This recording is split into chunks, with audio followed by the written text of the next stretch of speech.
Schedule. Oh, now we're live. There we go. Now we are live. Now we are Good live. morning, good afternoon, wherever you are in the world. Because once again, bLU Talks, amplify your messages. And I am one of the hosts, Scotty McDermott, and I have the lovely, Miss Amazing Laura Lake. Aw, so you. Great to be with you again today. Mm-hmm. And now, of course, just for fun, we added some technical challenges again today. So I do have a course that I'm in today. And so Laura needed to be completely set up as administrator to run the meeting without me. And so we had to play that game, and we did, and we succeeded. It's awesome.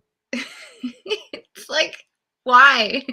Why just all of it at the same time? Well, we have been working on it for 20 minutes. Well, 25, but we managed it. It's good. It's awesome.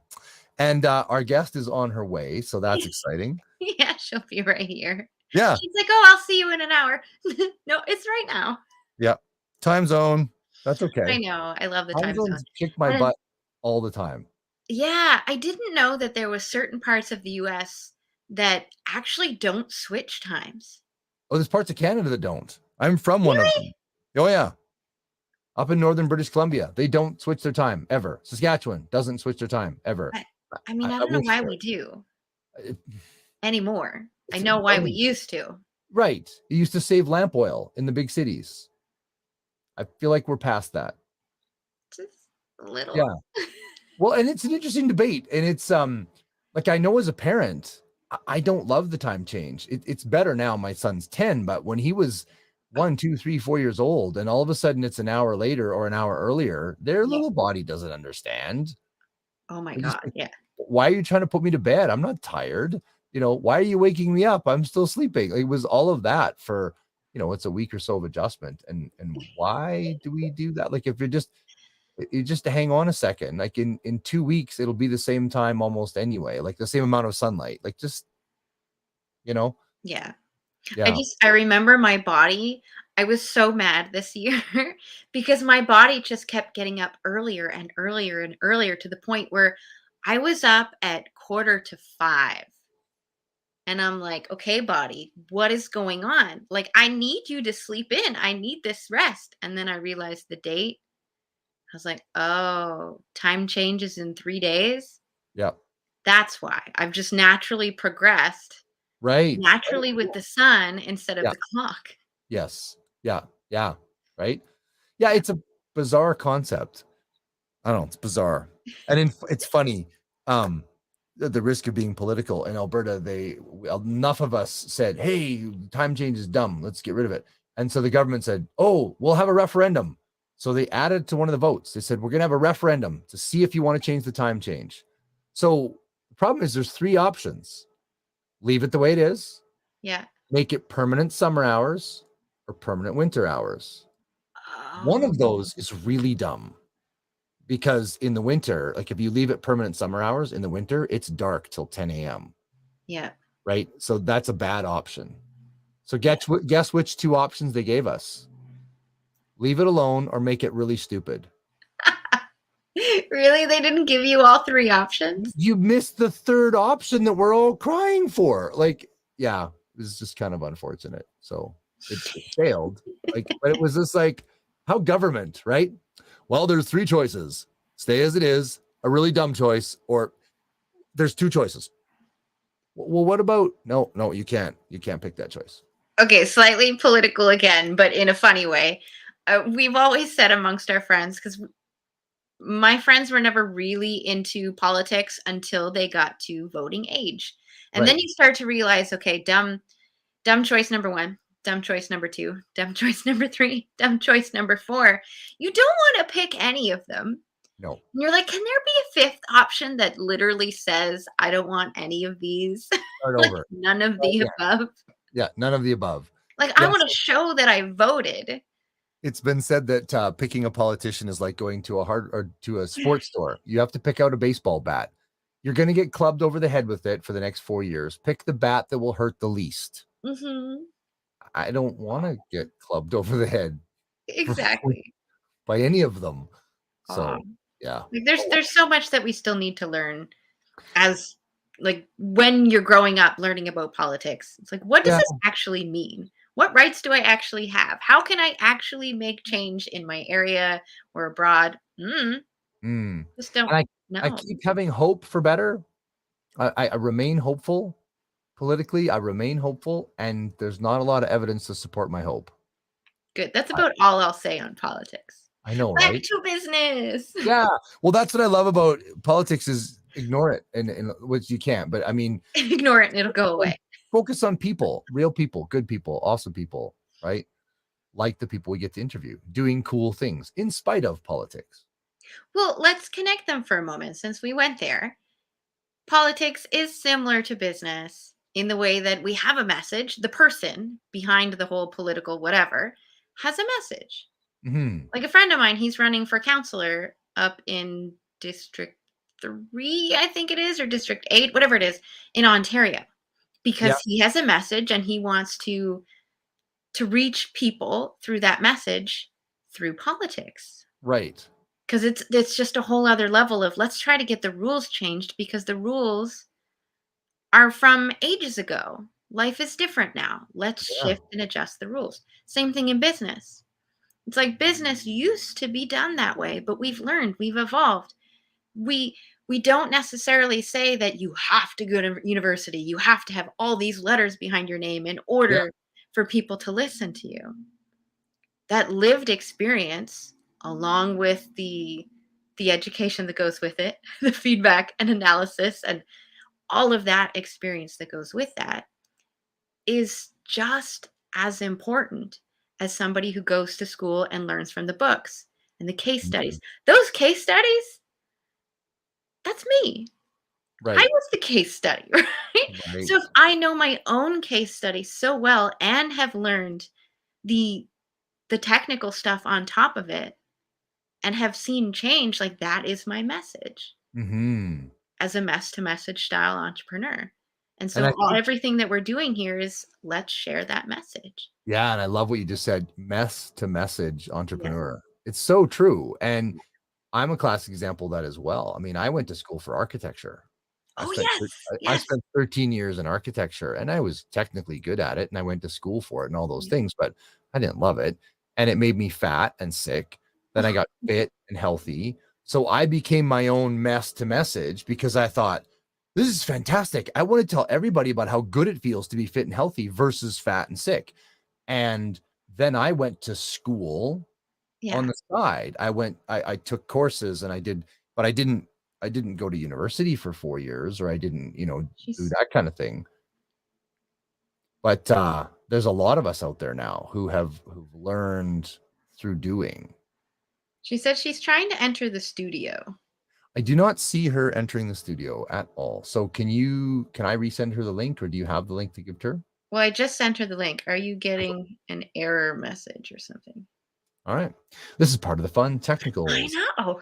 right? It Yeah, I is. forgot all about you going to architecture. Yeah. Yeah.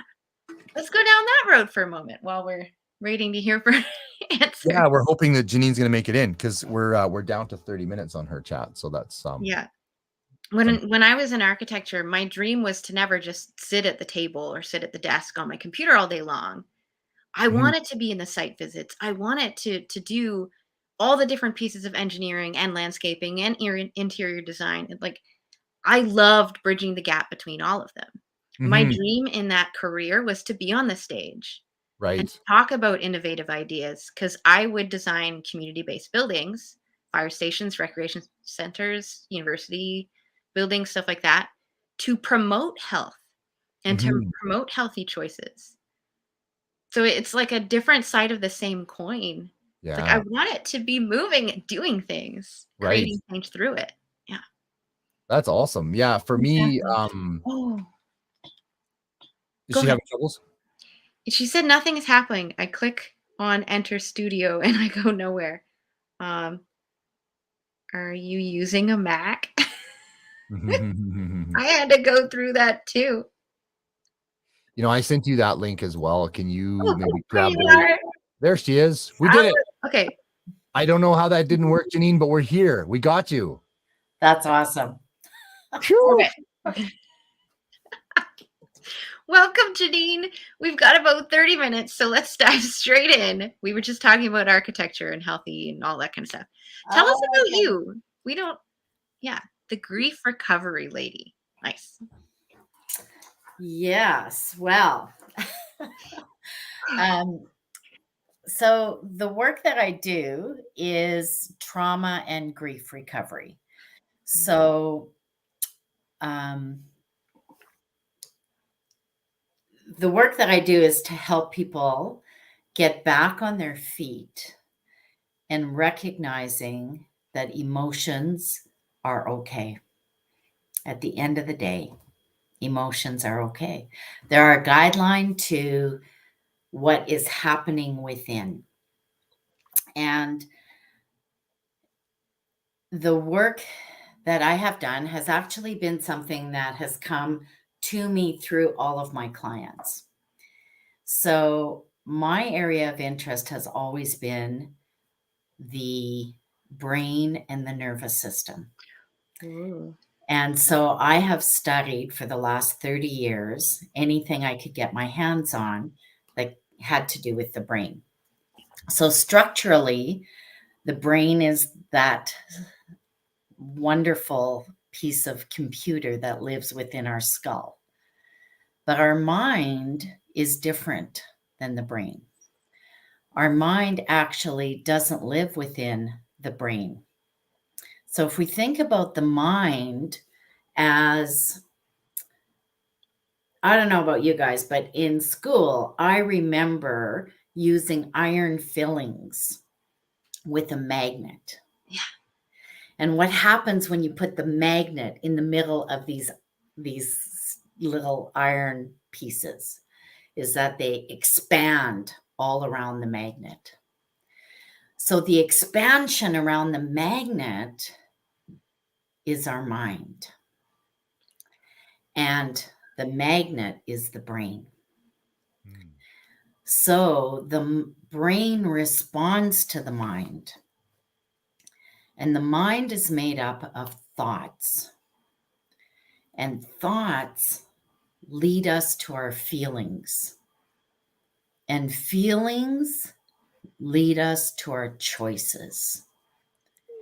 And so we can go 3 weeks without food. We can go 5 minutes without oxygen, but we cannot go any time without thoughts. And so, therefore, we are always thinking, we are always feeling, and we are always choosing. And that happens instantaneously. And that information gets funneled into the brain, and the brain responds through our nervous system to determine our health and wellness. Ultimately, when we take control of our thoughts and we are able to identify our feelings, we can be healthier. So, I have been the type of person who has always thought outside the box. And part of that, I think, has to do with the wonderful experiences I got to have in my life where this is going to sound really strange as a great experience, but I used to butcher animals. And growing up on a farm, butchering was part of our livelihood. It's what we had to do. And death was all around us all the time. And I was fascinated by the animals that I got to work on. I will always remember holding a warm heart in my hand and wondering, wow, this kept this animal alive. That's incredible. And when I was about 12 years old, I started massaging people because I wanted to put together what I was seeing in the animals to understand what was going on in the people. But when I graduated from high school, massage therapy wasn't seen as a, honorable profession back then. Yep. It's much better than that now. And So when I did go to university, I studied the brain and the nervous system in more depth. Mm-hmm. And through all of that, I then worked as a rehabilitation counselor, working with people who had sustained injuries. And my interest was, why is it that you have pain and an injury and you can't get over it? And why is it that you have the same pain and the same type of injury, but you got over it? Where's the difference? And so I began to study the impact that thoughts had on our health and well-being in that environment. And one of the things that I discovered is that the very first thought that we have when we become injured will determine the degree of wellness that we get from that injury. So if we tell ourselves, my life is over, you likely won't ever recover from that injury. Unless someone like myself takes you back to that point and we unravel that thought process and then bring you back. But if when you get injured, you say, and become determined to move beyond it, and Scott, you know that well, then you do. You actually do. And everyone thinks it's a miracle. But really, it comes down to taking control of your thoughts. Mm-hmm. In the massage room, I've discovered that the majority of people that come to me with their problems, that have pain in their muscles, really, the pain doesn't live in your muscles. It lives in the brain. Mm-hmm. And when we release it from the brain, then there's no pain in the muscle. And so I have gone from,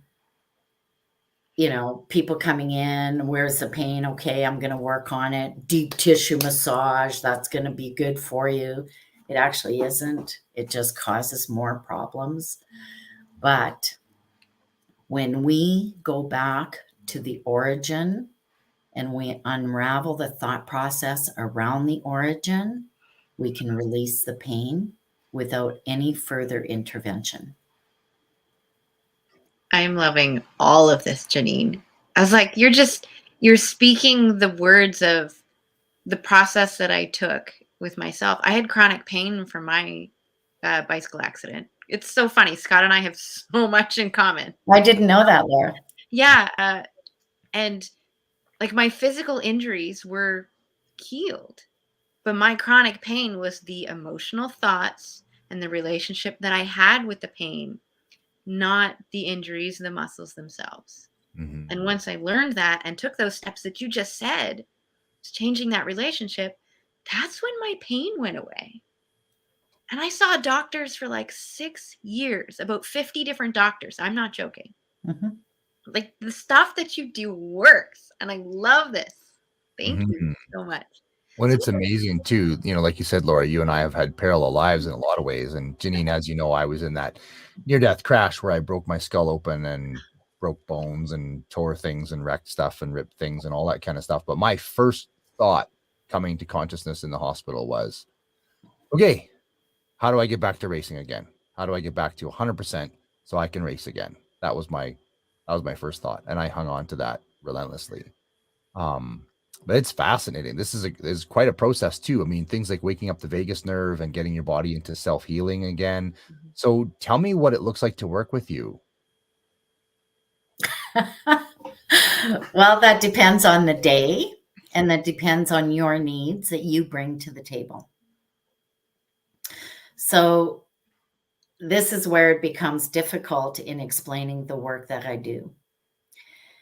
I am a language expert, and the words that you use to describe your condition is my starting base. And with that, I go backwards, because unbeknownst to ourselves when we are speaking, we can't help but go back to the root of our experience. And if we were 5 years old when that experience first occurred, our whole demeanor changes. And you're not aware of it as a person telling the story, but as the observer looking for insight into your condition, it's evident. And so I've come to understand that when we have trauma at a certain time in our lives, let's say 5 years old, that part of the brain that is damaged because of the trauma becomes stunted and is unable to grow and develop until it's released. And the process that I use for releasing it is, number one, awareness, is bringing you right back to that point and giving you the ability to walk through it. And when we walk through something on the other side, there it is. And we have no fear. And there's a big difference between fear and anxiety. Yeah. Okay. Fear is something that blocks us. We won't try, we won't do, we won't go further. But anxiety, if we think of it about it feeling as though we are stuck into a small space, we can get through a small space. I mean, we were born, weren't we? We came through a very narrow opening and we made it. And when we look back on our lives, we see many small spaces that we have been dead up against. And that's anxiety. But when we trust and have trust, we can walk through that narrow space. And we look back and we go, wow, that took a lot of courage to get through that, but I have that. Whereas fear is the wall that doesn't allow you to move forward. What if all of the mental health conditions that are so discussed right now aren't real? What if we actually went to the root cause of them, allowed them to grow, and eliminate them? The work that I do is that I teach people that you have the ability to heal yourself in a way that will bring you to full health and wellness. Doctors have their place. Medicine has its place. The problem in society is that we believe that they have all the answers. One thing. And secondly, we want a quick fix. We don't want to do the work. We've become very lazy.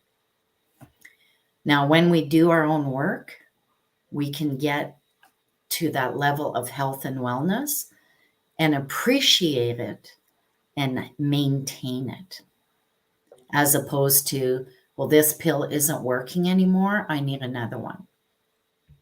Huge difference, right? I also am a grief recovery specialist. Now, grief is the only mental health condition that is never talked about. And I'll tell you why. Grief has no book that tells you what it is, because it is so unique for every single individual. And so you can't even look to your brother or sister or aunt or uncle or best friend about how they went through their time of trauma, because you experience it, you think about it, and you see it completely differently than anybody else. And so we don't feel like we can go speak to anybody about how we're grieving because nobody will truly understand. Mm. And therefore, we don't talk about it. So I have a grief workshop. It's 7 sessions, one-on-one, and 8 sessions in a group of 8 people online. And in there, I give you tools, step-by-step tools that allow you to come through grief to completion. Now, the interesting myth about grief is that there's closure. There is never closure. My dad died 40 years ago, and there are still days when it grabs me that he's gone. But I am complete in knowing that I've put myself through the steps of the relationship that I had with the loss. And that's what I teach people in these workshops. And then in the one-on-one coaching that I do, I bring people through their trauma to release that part of the brain that is stunted so that the polyvagal theory works, so that the rest of our system works, and that our brain can continue to grow, because our brain never stops growing. So let's feed it what it needs to be as healthy as it can. Growing old does not mean becoming decrepit. It means living fully.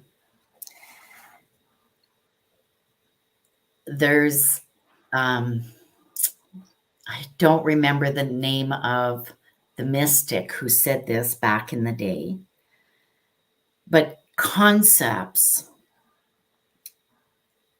these are the things that we can grasp, and those concepts give us knowledge. But those things that grab you, that's what brings you to wisdom. And I want people to live their lives moving themselves towards wisdom, to live life fully, to be grabbed by life, to be fully engaged. We're in a fear culture. It's not healthy. We must stop thinking that we can't trust anybody. Stranger danger is a lie.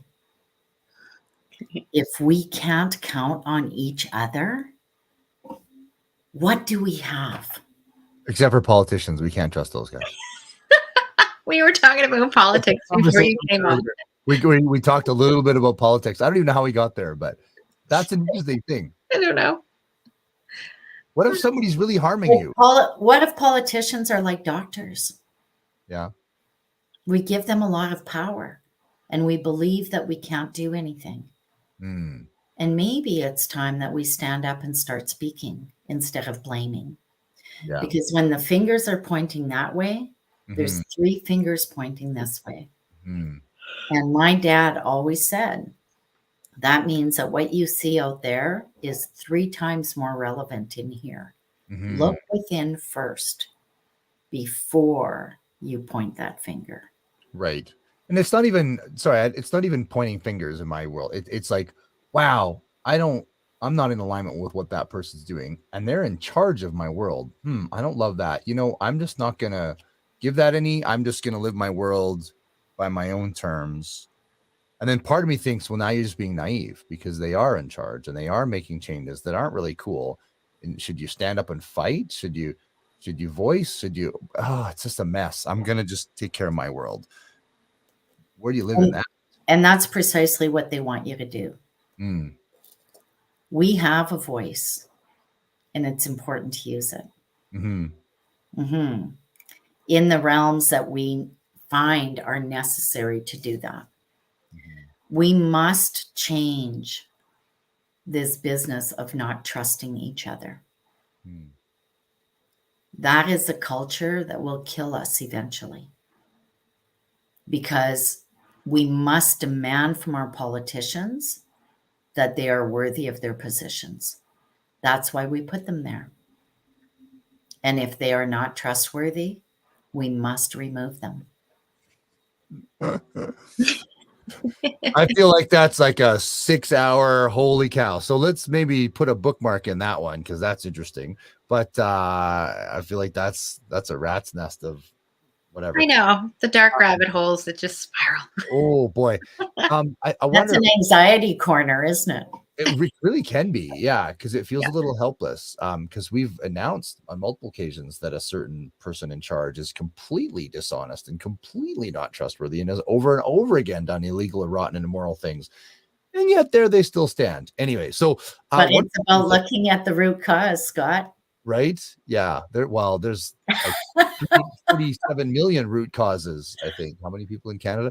One of the challenges that I'm curious about in your world is there's so many layers. It's just like I coach fitness and nutrition. There's so many layers. It's so much more than what to eat. It's all the social layers. And I'm wondering in your world too, there's a lot of layers. Like I've bumped into people who cling to their grief like a life preserver. And then if you dare mention anything, they'll pull the life preserver out of the water and beat you in the head with it for mentioning something inappropriately about not acknowledging their grief in the right. Like, where do you go? Like, because I feel like you have to process your grief, but you have to be careful. It doesn't consume you, and it becomes you like a codependent relationship. I'm not sure even what I'm trying to say here, but So, Scott, my question to you in that situation is it because you don't understand what it is that they're experiencing, and your expectation is that grief has a timeline? Mm. Mm. You see, grief has no timeline. Mm. Well, I guess what I'm trying to say is, like, we all manage grief in our own way. And if somebody's in a place of grief, I want to respect that you're in that place. And I'm not going to try to help you end it. It's none of my business. But all of a sudden, I feel like it's a trap. You have to be really careful around certain people that are, and of course I have something in mind, but it's so they're in their grief, but it's become a weapon. And I don't want to get attacked. It's like, hey, I understand you're in grief, and I'm really sorry that you are, but it's not my fault. Can I give you a question that you can ask them? Yeah. Perhaps the question is, how can I best support you right now? Mm-hmm. Yeah, that's a good question. And obviously in this case, I've tried that. I said, hey, I'm trying to just come from love and support you. Yeah. But Scott, in that statement, you're making it about you. Sure. Right? So just take a step back and say, I see you're grieving. How can I best support you? Yeah. What do you need right now? And that was the whole intention, was trying to help that person. And then backfired. And I'm like, I don't know what to do. I'm just gonna not do anything because I don't know where. I felt like I'm in a field of landmines. I'm like, I'm not gonna step anywhere. Grief is such a thing that we are all very uncomfortable in because it's so unique and so individual. Mm-hmm. Right? Mm-hmm. It's like saying, oh my gosh, you have a big nose. And your nose is a different size than mine, and mine is a different size than Laura's. And yet we all have big noses. They're in the middle of our face and they stick out. Yeah. Right? But really, they're all unique and individual, and nobody's noses are the same. Right. But if we point out the nose, suddenly that can be offensive. So I have a question that's probably not so quick, but I'd love to at least start a conversation on this. I know that the work that you talk about can be a very heavy topic, and not a lot of people are like, let's go talk about grief. There's not that excitement. So how do you get people to start having these conversations and maybe move past some of that initial anxiety so that you can dig deeper with them? Really good question. Because I feel like it's just even what I just did, it's like, oh, Yeah. I know somebody who needs to see you because they're a mess. Like, but the person that's in the grief, they don't want to talk to anybody. So they're not going to reach you, but they need to. That's fascinating. Well, I know. most of the people who are in grief, who they do actually want to talk to you, but they don't know how to reach out to you. Yeah. Yeah. Because they're afraid that vulnerability and that broken heart. You And we don't see, know how to talk to them either. well, and because I intellectualize grief, Sure. right? We say things like time heals all wounds. Mm-hmm. Time never heals all wounds. That's a myth. Mm-hmm. That's not true. It simply will not heal that. And you're speaking to the brain.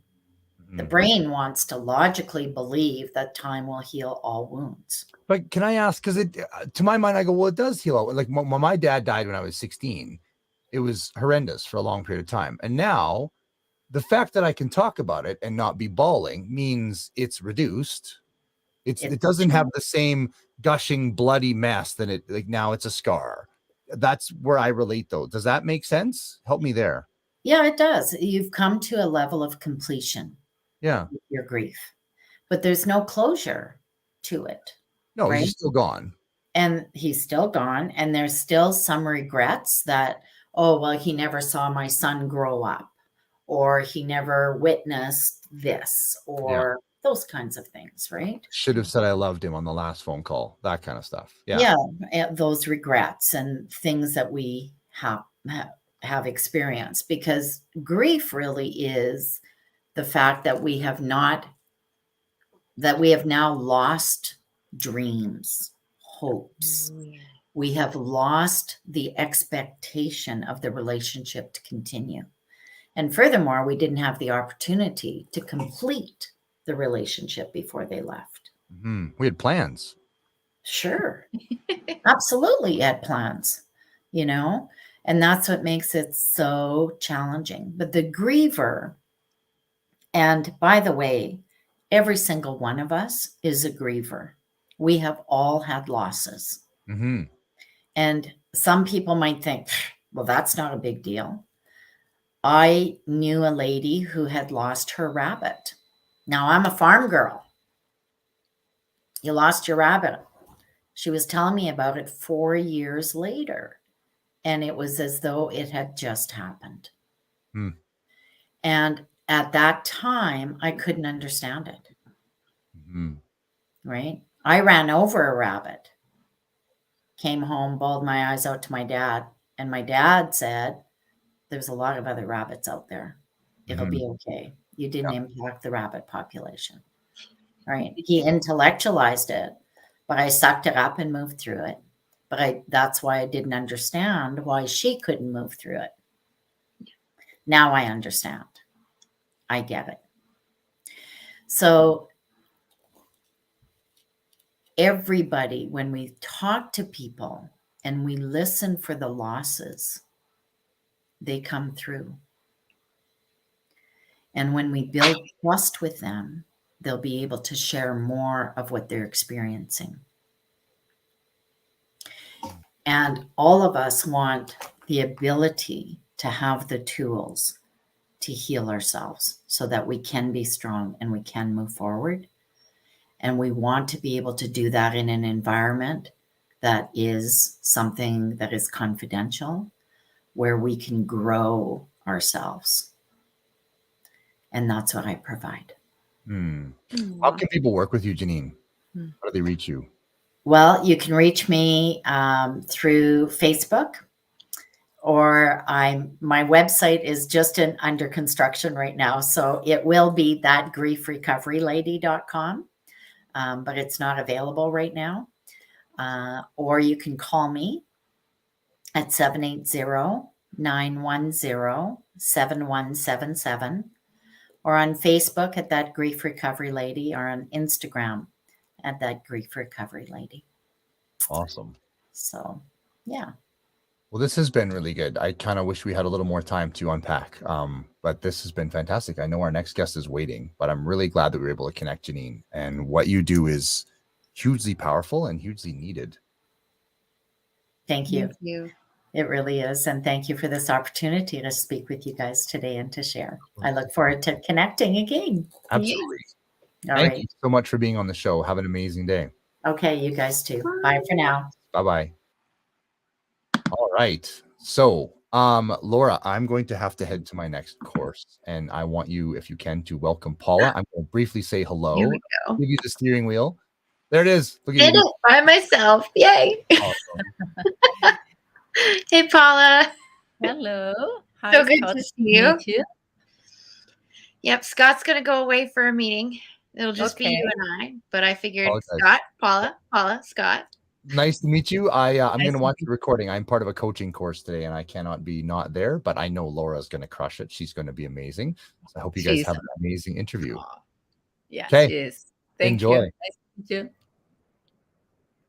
So, Paula, I want you to tell me absolutely everything, all your deepest, darkest secrets, your greatest desires, Oy. all those questions I normally ask. Okay. Start with the first question. Okay, no, the first question is to just, because everybody doesn't know you the way that I know you, or I'm still getting to know you, just tell us a little bit about you, the way that you like to describe yourself. Okay. I describe myself as a spiritual being having human experiences. And, I describe myself also as an awakening coach, a spiritual awakening coach, energy healer. I say that I'm a healer entertainer because I mix both, worlds. I have been working in the entertainer world for 25 years or 30 years. And so I love everything they have to be with the stages, with MC, and I have been producing events and still now producing events, but more for the healing side. Before used to be for the artists and all the stuff. But now, it's the healing arts is now. So Okay, when you say entertainer, I need to know, like, what kind of entertainer are we talking about? well, part of my coaching brings dance meditation. So that is a part of entertainment. I want to bring the concept of spirituality as a fun experience. Yeah. No, as like a I don't know. I people maybe think, meditation is you need to be all in white and sitting and being this person that is perfect. And no, spirituality is about having fun, being the joy of God, being the joy of being alive. So that is why I want to mix that. Also because I'm an artist, that I say this just a couple of years ago. I started saying that, because I was an artist that was put it down, like, no, you can be an artist, you need to make money, you need to do something else, study something else, and in the end, I study advertising because in that moment I want to go to, when I finished high school, I signed myself for the art school in Argentina. I want to be a singer, a dancer, an actress. And a couple of people say no, and so I put my dreams back.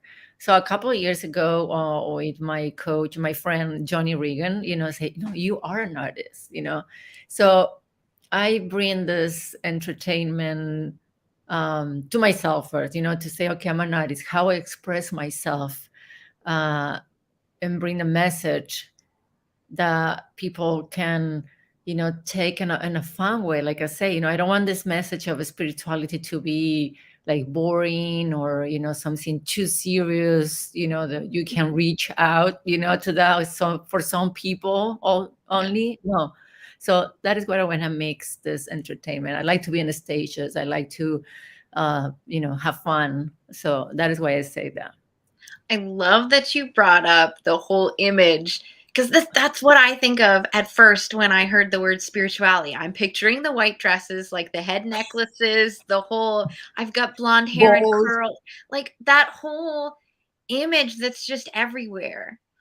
And one Yeah. of my first spiritual mentors, because I shoved it away for so long, she had this open spirituality group where it didn't matter what you believed. We all decided to come into a room and see what happened. We try different things all the time. And one of the ladies running it, of course, I'm picturing this white dress, the head necklace, the blonde hair, all of this.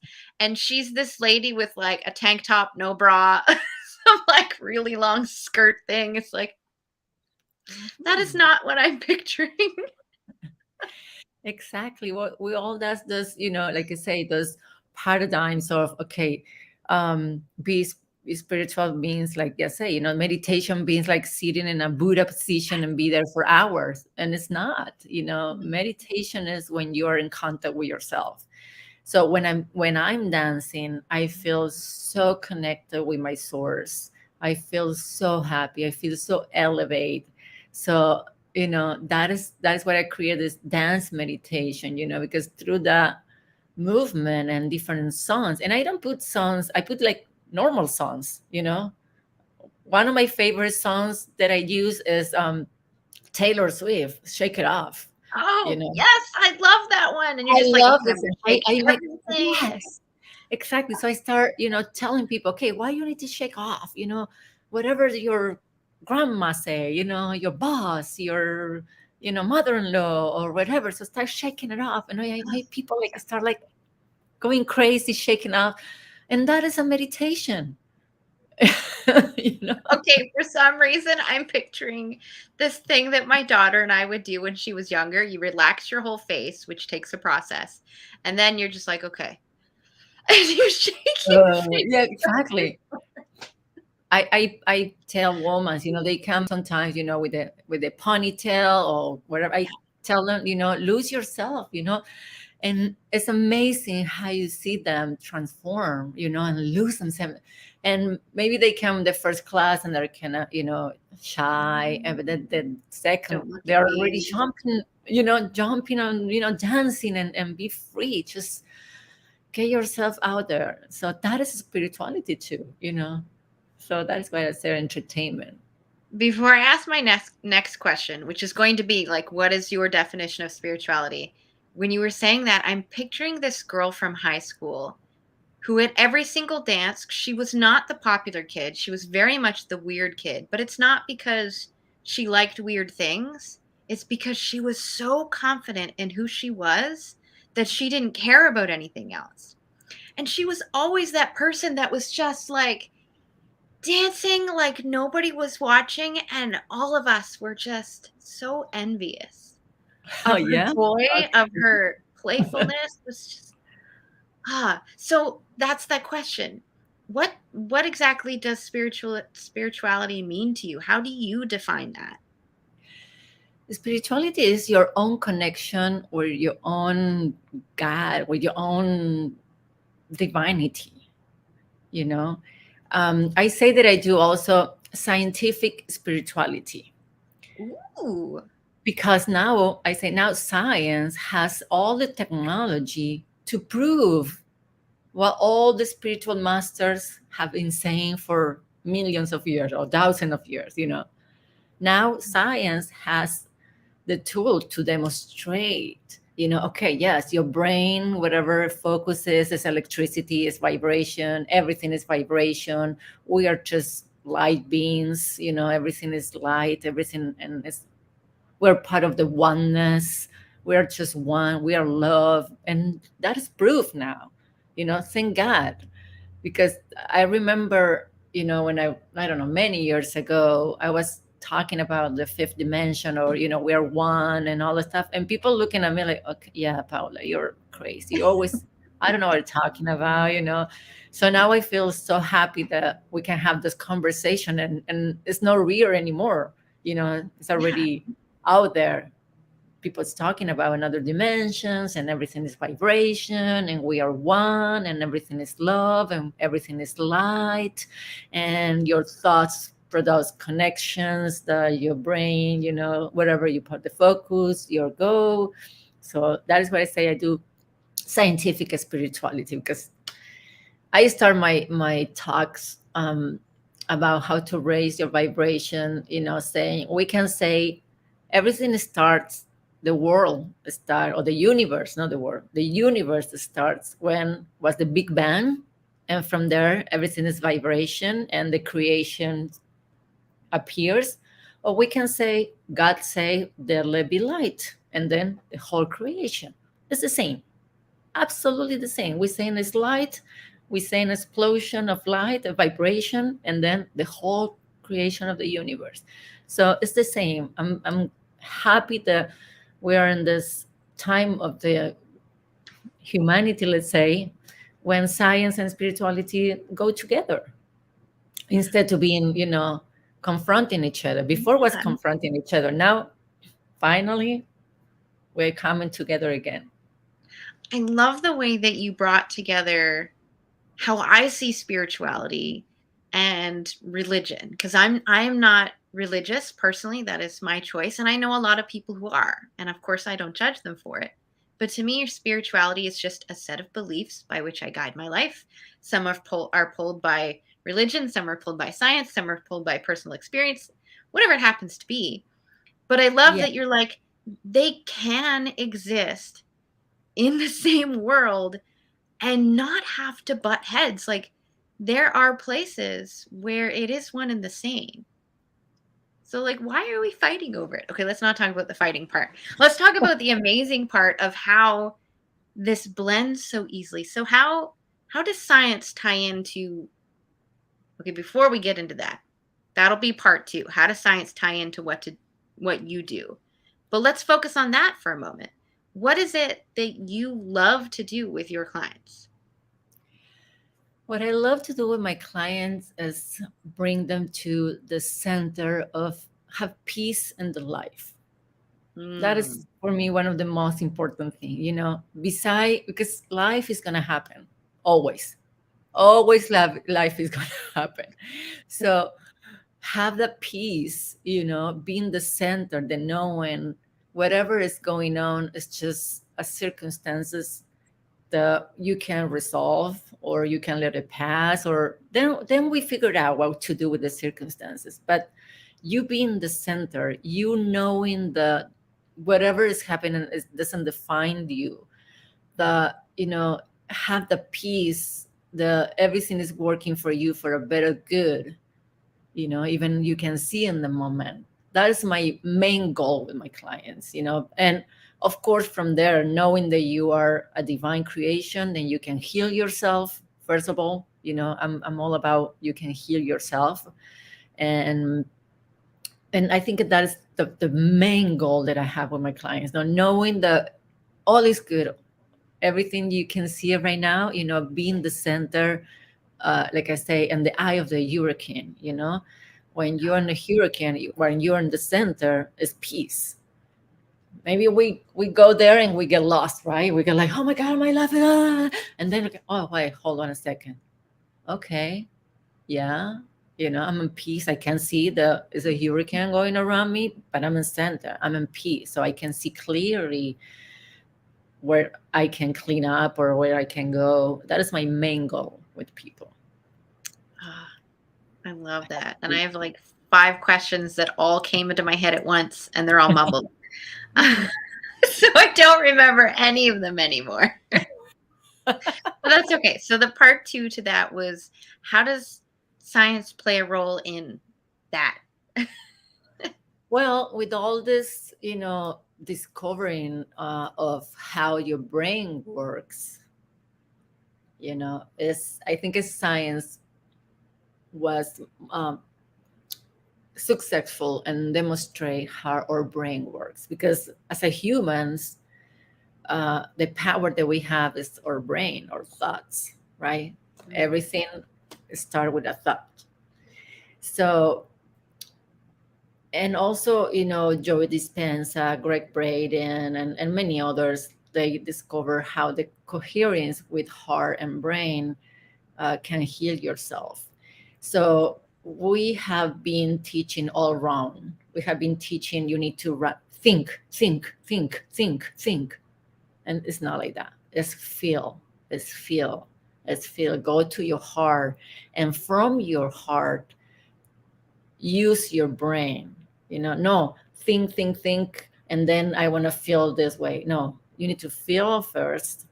Put your mind to service to your heart, because your heart is your connection with your divinity. That is another of my main goals with my clients, right?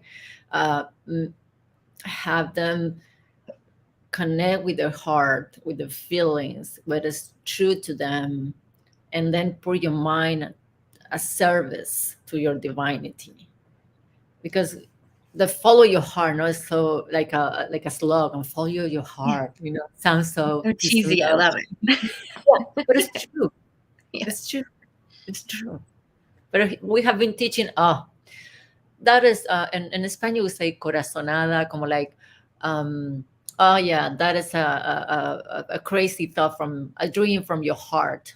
You need to think. You need to be uh, clear in your mind what you want. So forget about the intuition that you have, the impulse that you have. No, that impulse, that intuition is your real truth. You know. Oh, that's so beautiful. I remember one of the questions. The Okay. word, for me, my mind gets stopped sometimes when I come across words where I don't have a clear understanding what it looks like for me. And divinity was one of those words. I looked it Okay. up because that's what I do. Yes. And it has such a religious connotation that I've been trying to look at it from a more spiritual perspective. So, can you explain to me and anybody else who's having this issue, Yes. like, how does divinity, how do I separate divinity from religion per se, but still keep that It's okay. spirituality? Spirituality and religion is not the same, first of all. No. You know, spirituality is your own way to connect with, let's say, God, the universe, the energy, the divine, presence, your higher self, whatever name you want to put in on it. And religion has dogma. Religion is teaching you, okay, this is the only way that you can get to your divinity. That is the difference. They put somebody between you and your divinity, between Okay. you and God, between you and the universe. And that is religion. You have to follow some patterns, or you have to follow some rules. If not, God doesn't love you. What? That's crazy. That's a crazy thought about we have a God that doesn't love you. Is love. It's only one energy, only one vibration. Let's go from the beginning. It's only one vibration, and for me it's love. So your divinity is like we are an ocean all together. It's an ocean, but we are like drops in the ocean, right? Yeah. So it's impossible that you don't have all the properties as a drop of the whole ocean. Ah. Okay, so that is divinity for me. You're a drop in the ocean. So you are divine. God is expressing through you as God needs you, Laura, to express as Laura. As, like I said, we have one fingerprint, right? Unique. Yes. Okay. Your soul also has a unique fingerprint. Your soul is unique. Your purpose, your mission, your desires, your dreams. So that is the divinity, how you connect with that. I love that. Thank you. And You're every welcome. time I ask this from different people, I'm beginning to piece together what that looks like for me. I would love to know. Okay, here's one of Corey's questions that he loves. If you could go back in time and talk to that version of yourself who wasn't connected to herself, what would you say to her today? Um, I think I kind of always was kind of connected to myself, but I would say keep listening to yourself. Don't listen to somebody else. Just keep listening to yourself. Keep dreaming and live your dreams. Even though people say no, you're not gonna make money, or people will say no, that is not good. Don't listen to the other people. Just follow your desire. And if you get wrong, you get wrong for yourself. But I get wrong because somebody else, and then you get mad at yourself and get mad to the world because, for me, it takes me a long time. I enjoy my life. I always enjoy everything that I do. I live that. But I always say I wasn't very successful in anything. I say I was nothing because I wasn't who I really am. Oh. So Mhm. sometimes we keep like looking for stuff because we don't follow our heart, or real Mm. desire. So we keep jumping into different jobs or projects or careers and directions, and we don't feel fulfilled. Why? Because we're trying to be something that we really are not. And sometimes for me still kind of hard, even though I already know who I am. But now it's like, Paula, you're already 51. What do you think about it? You're gonna be dancing on a stage, Are you Actually, 51? I'm 51. You don't Yeah, look 51. thank you. But I am. You're like, That is a belief, Paula, you're too old already to be like, because I always picture myself dancing on the stage, with different bands or musicians mhm. and stuff. Um, so, Paula, come on, you're ready. A little late to be somebody. And no, and then I cancel, Paula, cancel, cancel, cancel. You can do whatever you want. Anytime. So I teach myself that. But that's happened when you are not following your heart. You keep jumping into different patterns in life and jobs and careers. And yeah, they're good for a moment, for a couple of years, for a while. But then you're like, something missing, and you don't know what it is. It's your soul, your divinity trying to express their own mission, their purpose. And my cat, of course, jumping to me when I'm, I don't so Yeah. so You're like, I'm excited, and my cat just wants to be around my energy. I've locked mine out. I have 3, and Oh my sometimes God, when this I turn on cat the is so camera, they're excited. like, "Is this for me?" Oh, "No, kitty. No worries. that's a big one. No scritch." Aw, I I wanna know, I don't think we've talked about this. We might have, like, a little bit. What got you into this work of the dancing, of the meditations, of the let's learn to trust yourself and embody that power and intuition from within? Well, like I say, I always love to dance. And when I dance, I feel so happy and so connected. And I forget about the world around me. I'm one of the people that dance by myself, dancing to myself. And sometimes I prefer to dance by myself than dance with somebody else most of the time because I need my space. I need to, Yes. extend my arms and You're like, "You're not so moving at the same rhythm as me. Go away." yeah, no, yes, I do, but I move so freely. I listen to all the instruments and the voice, and Mm. sometimes I follow the guitar, sometimes I follow the drums with my body. Ooh, yeah. Like my body is another instrument of the music that's playing. That is how I see it. So I say, okay, if I feel this way, so happy, so connected, maybe another people too. So that is what and also because I want to dance, I say, okay, I create this space where I can be myself dancing like crazy, let's say, because I always like I kind of dancing like crazy, put myself down, and that is a bad stuff too. Yes, okay. Okay. Love me, love, And love me. yeah, so I get into meditation when I was 13. Oh. Uh, So meditation was always part of my life without the consciousness about how important is meditation, about, this part of uh, really being consciousness about how important. I was practicing with the one of my best friends for high school. Her mom used to go to meditate, and I started going with her.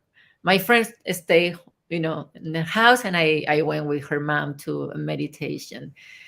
And then I did also like was multi-level for makeup, kind of Mary Wow. Kay, Oh, but yeah. was another brand, was an Argentinian brand, and the person who was the head, she also do meditation. So we used to meditate because a very natural brand. And then I always was looking, for this connection with God. And when I get here in the United States, it was a moment that I was kind of, lost, and I was looking for a church. So I started going back to church, Catholic church, and I was like going to, I was like, no, going to another church, no way, Jose. I was like, I I was get like, it. no, no, yeah, And that moment, I remember the Da Vinci Code come out, the book, Oh, yes. and that was a book that really opened my eyes to, talking about Mary, and how the her was Jesus' wife, or her partner, of course. And that for me was a really opening eye. And I remember I went to another church, and that book is like for the hell, and I was like, oh, no way.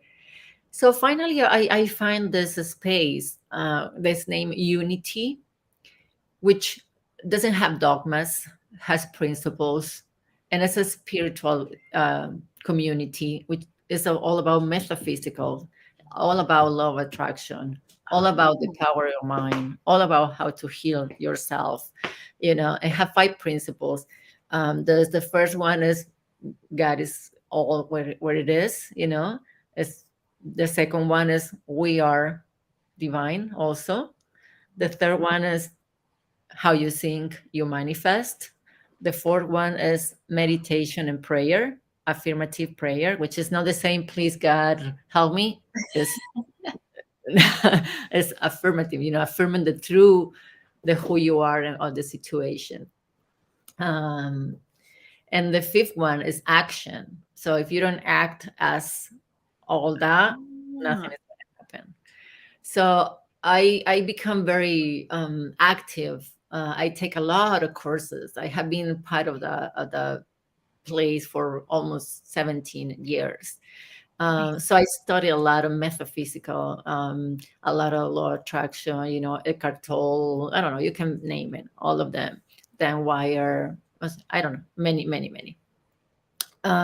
So then I was working on TV, and I always was the real producer, the one, because in production and TV, it's like everybody's stressful and it's screaming and going crazy because everything is like for now or for yesterday or your live TV, and that's a little stress.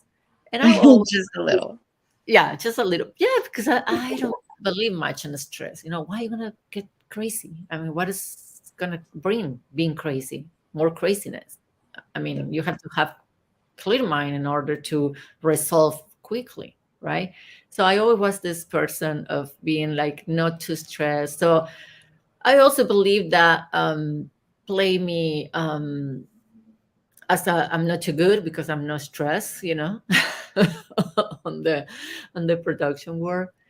So in a moment, I get fired because yeah, that was good. I was glad that they fired me because I was, getting paid for a full time, but as I was working only 3 hours. So I don't get fired because bad, but because of budget stuff. And I lost a second baby after Sophia. So in that moment, I say, you know what, God has told me something, and I already start feeling my hands, healing hands in the office. I was this one that, oh, my head hurts, and I was like, Okay, that's it. And people was like, what do you do? My hip, my hip is gone. Your I pain is mine. Yeah, exactly. I just take it away. That's it.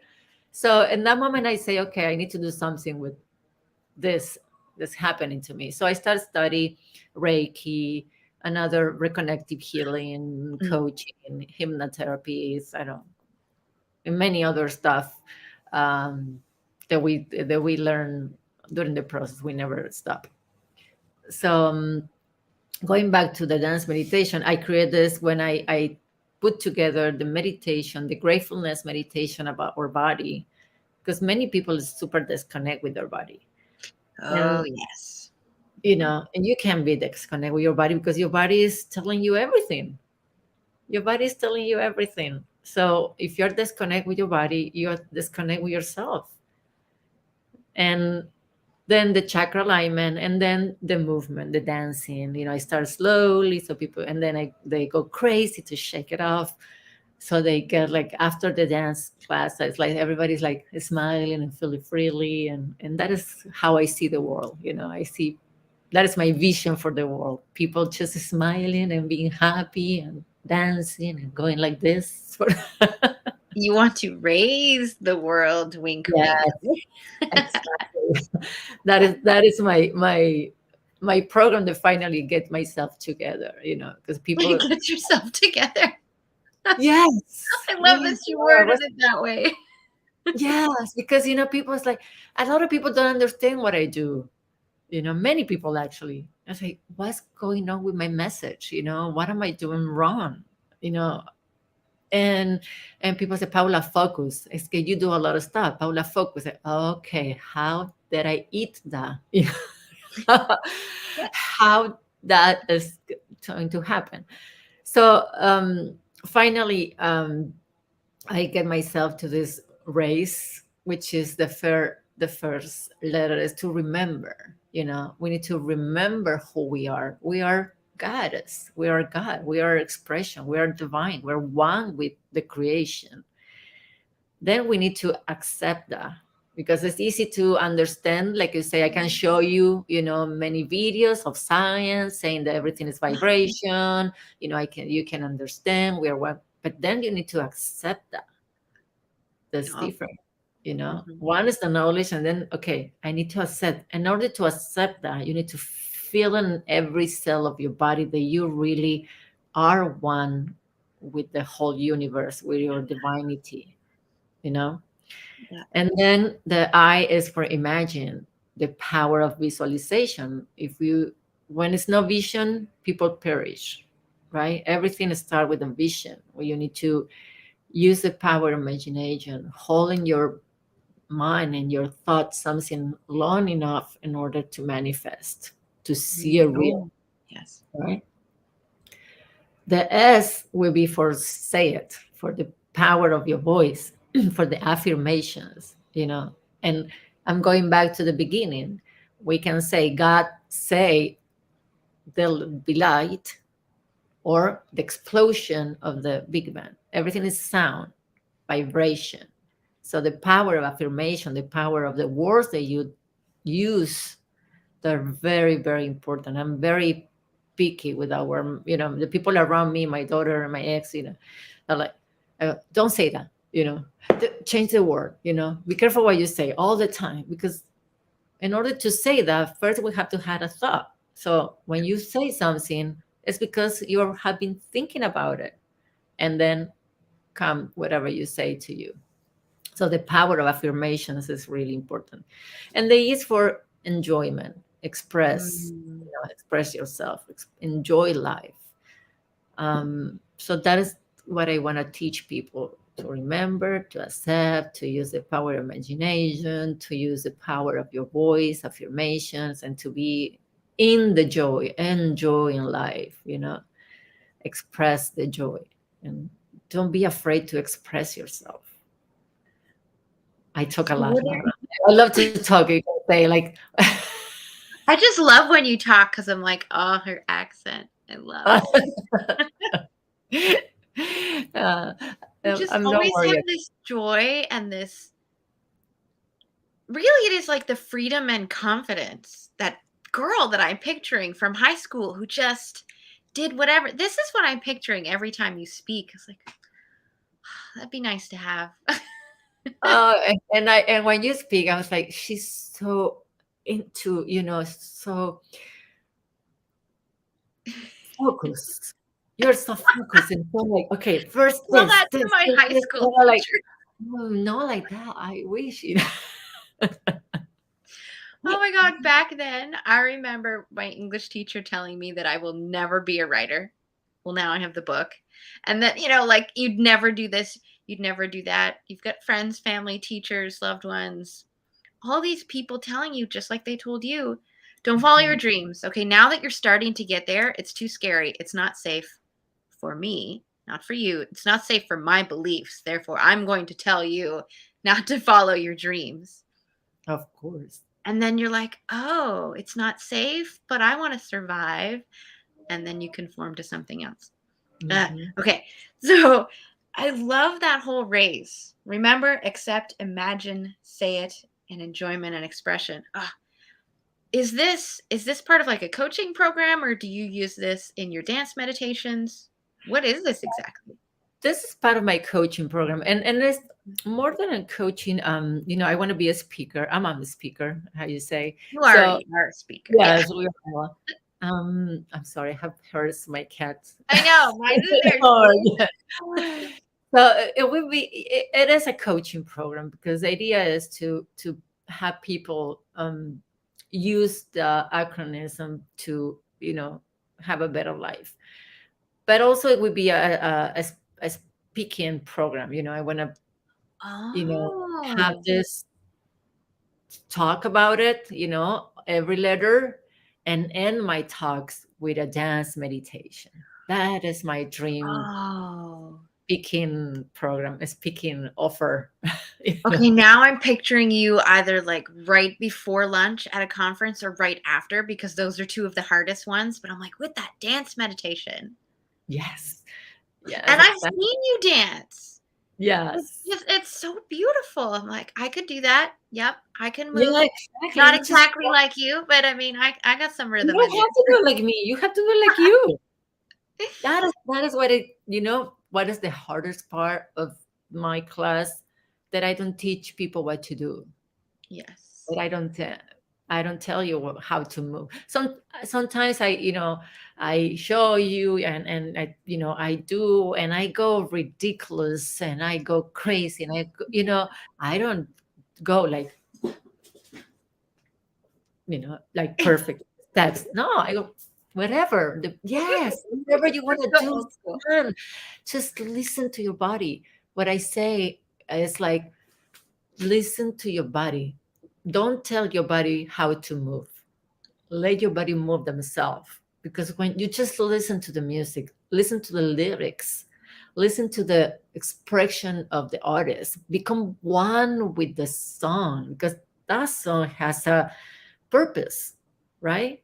A song has a purpose to move you emotions somehow, somehow, somewhere, take you somewhere. So become one with the artist and let your body express what the song wants to say, what the artist means to say in that song. Feel the power of the voice. If the artist is screaming and like empower you, the artist is, the voice is sensual, or that is the idea. Become one with the song, one with the art. Yeah. I'm picturing two songs in my head right now. I don't know the name of one. I think it's like Everybody Do That Conga or something. We all know this song.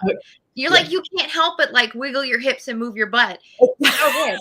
And then I'm picturing another song. It's by a duet called Gioli and Asia. I think I sent that to you, where they do like dance electronic type music, but with like a hang drum. So it's kind of got this spiritual sound to the high energy music that I love.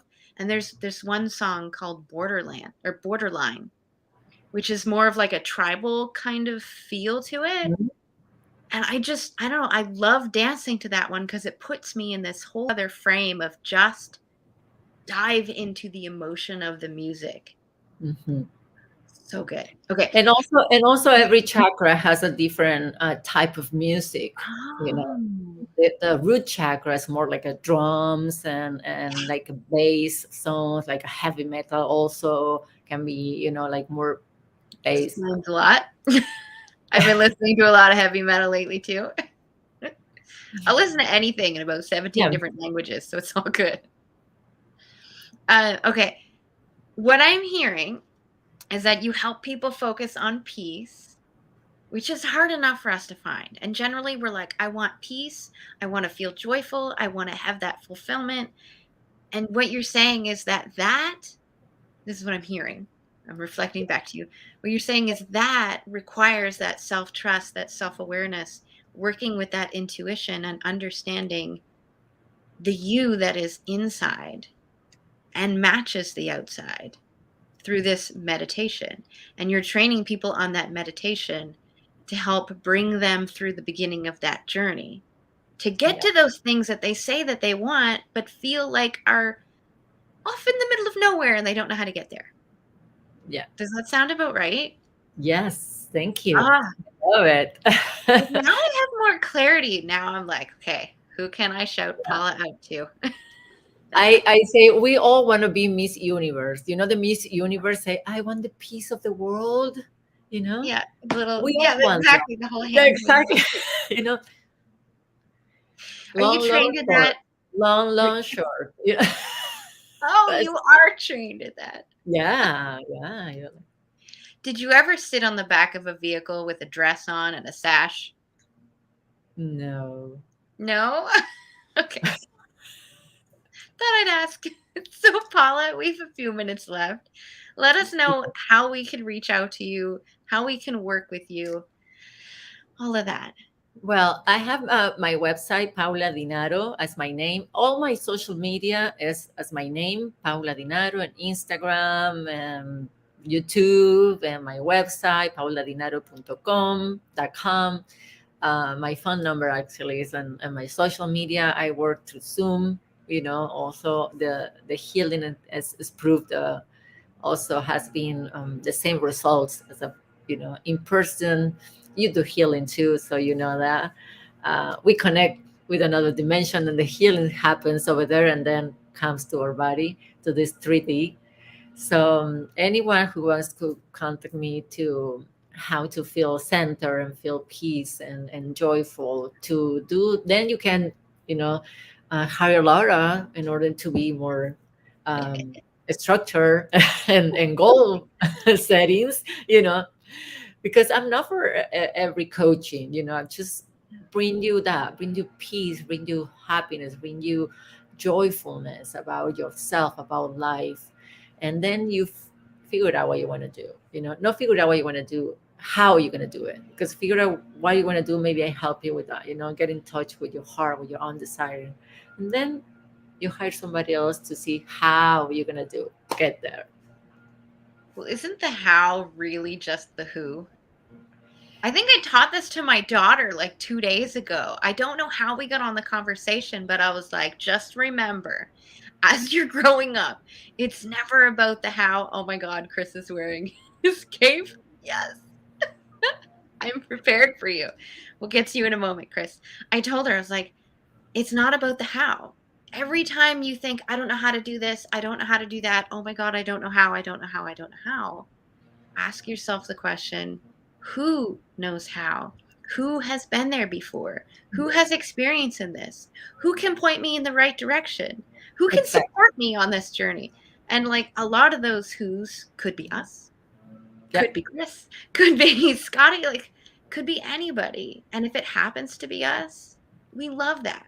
Come play with us. Like absolutely. Yes, you're right. You're right. This has been beautiful, and I loved getting to know you even more, even though I see you or hear you practically every day. Me too. I love you. Thank you so much for this. I had so much fun with you. It's always fun to talk to you, and that is what I love it. And then I just feed off of your energy, and then I didn't notice that I was coaching you in the middle of it, but it came out beautifully. Yeah, always. Much love to you. I will see you Thank later you. today. We're going to bring on Chris. Okay. I am learning to do this. I don't want to kick you from the studio. Let me see. So, Remove. Oh, there we go. Okay. Add to stream. Look at me learning. Okay, Chris. Hey, Laura, how are I'm you? prepared for you. You're a superhero. Well, so am I. It's me. It's the I actually met the voice of Mario last October. Were you? Charles Martinet, yes. My son and I were at the Twin Cities Con here in Minneapolis, and after I spoke at the Comic-Con, and then he and I went into cosplay mode, and Wait. we met Mario. So can I Really speak nice at guy. Comic-Con? Yes, he was at the Twin Cities Con. Yes, I don't know where that is, but you and I will cosplay. in Minneapolis, I don't know where that is. in Minnesota, in the United States, in North America, on Earth. I'm in Canada, so I mean, I learned geography and French. So maybe south and to the right. Well, everything is south and to the left of me. Okay, where are you at? I'm in Halifax, Nova Scotia. Oh, so yeah. like So far south and to east the left. Canada. Yeah. Is Minnesota like east, west, somewhere in the middle, or south? That's about how I. So Minnesota is one of the 12 top states in the United States, Okay. literally. It's on the Canadian border. Okay. And now I'm from Michigan, the state that looks like this. Right underneath So Ontario. here's Lake Michigan. Yep. Here's Wisconsin. There's Minnesota. Oh, so out west from Ontario. It's Okay. west of Ontario. That sounds good. Now I kind of know where you are. Yes. And thank you for coming to my geography TED Talk. Oh, I loved it. I really did. So, Chris, I'm going to start us off by first asking, what's with the cape? Well, I saw pictures. I'm going to call you out. You asked me to bring the cape. So the cape is brought. But the reason why I like to wear the cape is to remind people that we are like superheroes and that we have an origin story. Yes. Now, people get confused when they think about an origin story in superheroes because they think that the origin story is what causes the superhero to become a superhero in terms of powers. And that's not the case. If you look at Spider-Man, for example, yes, he was bitten by the radioactive spider, but that's not really what made him the hero he is. It was the choice to accept that lesson that he learned through Uncle Ben's death, that through great power comes great responsibility. And certainly Batman doesn't have any superpowers, but we all know his origin story. So you and I, Laura, and everyone listening here and everyone in the wide, wide world has an origin story. What's important, though, is how we use it. And I like to use the phrase, where your thoughts go, your mind and body will follow. Because we have thoughts all the time about everything. Oh, did you freeze? They help us develop a positive mindset, and then we take positive action. However, the opposite is true. If you develop negative thoughts, more often than not, you're going to develop a negative mindset and then take negative action. And so I wear the cape to remind people that they could be someone's hero by developing a positive mindset through positive thoughts and then taking positive actions. It reminds me. Oh, go ahead. It is fun. It reminds me of the Deadpool movie. I think it was the very first one where I can't remember the dude's name, the big iron dude who's Colossus. Yes, sorry, Colossus. Okay, so he says to, I think it was Negasonic girl. I can't remember. Negasonic Teenage Warhead. My mind is obviously not working today. I'm losing my nerd status. Hey, anyway, in terms of comic books, I got your back. Great. In the movie, he tells her it only takes a few moments. Mm-hmm. Like 3 or 4 moments or 4 or 5 moments. 4 or 5 moments, he says. He says that to Deadpool as well. Yes. Yeah. And I'm just like, Yes, that is so true. In our business, in our lives, in our leisure time, it really is those small moments that are pinnacle choices that we've made that now have dictated this direction that we're on. And Mhm. again, we can change that by making that small moment to make a decision to change it again. Yes. It's so beautiful. So I don't know anything about the work that you do like with clients yet, other than like this whole superhero storyline stuff, which I have a stage for you to speak on. We'll talk about it afterwards because Okay. I'm loving this. I do the Entrepreneur Summit. Mm-hmm. You totally fit right in. Um, Well, thanks. yeah. What is it that you help people do? I've always hated this question when it was directed toward me. No worries. I help people increase their gratitude, positivity, and resilience by playing, of all things, tag. Ooh. Now, we all know tag as being that playground game that you run over, touch someone, and then they're it, and then you run around and try to avoid being it. I twist it a little bit. I change it, I modify it so you want to be it. And the way I play this out is that with my story and my message, I use tag, the attitude of gratitude, to first help people think of good things in their lives, not only the big things that people tend to think of when they're asked that question, but also the very small things, the minuscule aspects of our lives that we sometimes overlook. Then I help them think of the people in their lives whom they appreciate. And then I challenge them to find ways to give someone else a reason to be grateful. Ooh. I love all that. How did you get into all of this superhero story stuff? And I'm pretty sure is that Teenage Mutant Ninja Turtles on your wall? And Deadpool. And Deadpool? Yes. That's like it's So about this big. I've always loved comic books, superheroes, and even when it wasn't cool, way Ooh, before an MCU was established, even before the very first comic, not the very first, one of the very first movies was 1970 Superman, but before the comic book movie influx happened, yeah. I collected comic books. I loved superheroes, but my story, the reason why I'm talking with you today, starts in 2015. Ooh. I was helping my wife get our kids ready for school and daycare. My wife teaches at the public high school here in New Ulm, Minnesota. I teach online. I have been teaching online since 2012, so I am way before the pandemic. I was online before it was cool. Yes. So I'm helping my wife, Becky, get our kids ready for school. And one of our twins, Seth, was toddling about, which is fair. I mean, he was 2. So I help him get in the van, which is in our detached garage. So I pick him up. I start flying him back and forth to the detached garage. This works really well with the cape, by the way. Yeah. I veer too far to the right though, and I scratch the back of my right hand on our exterior garage wall. I look at it, and to quote one of my favorite movies of all time, "'Tis but a scratch." Ah, yes.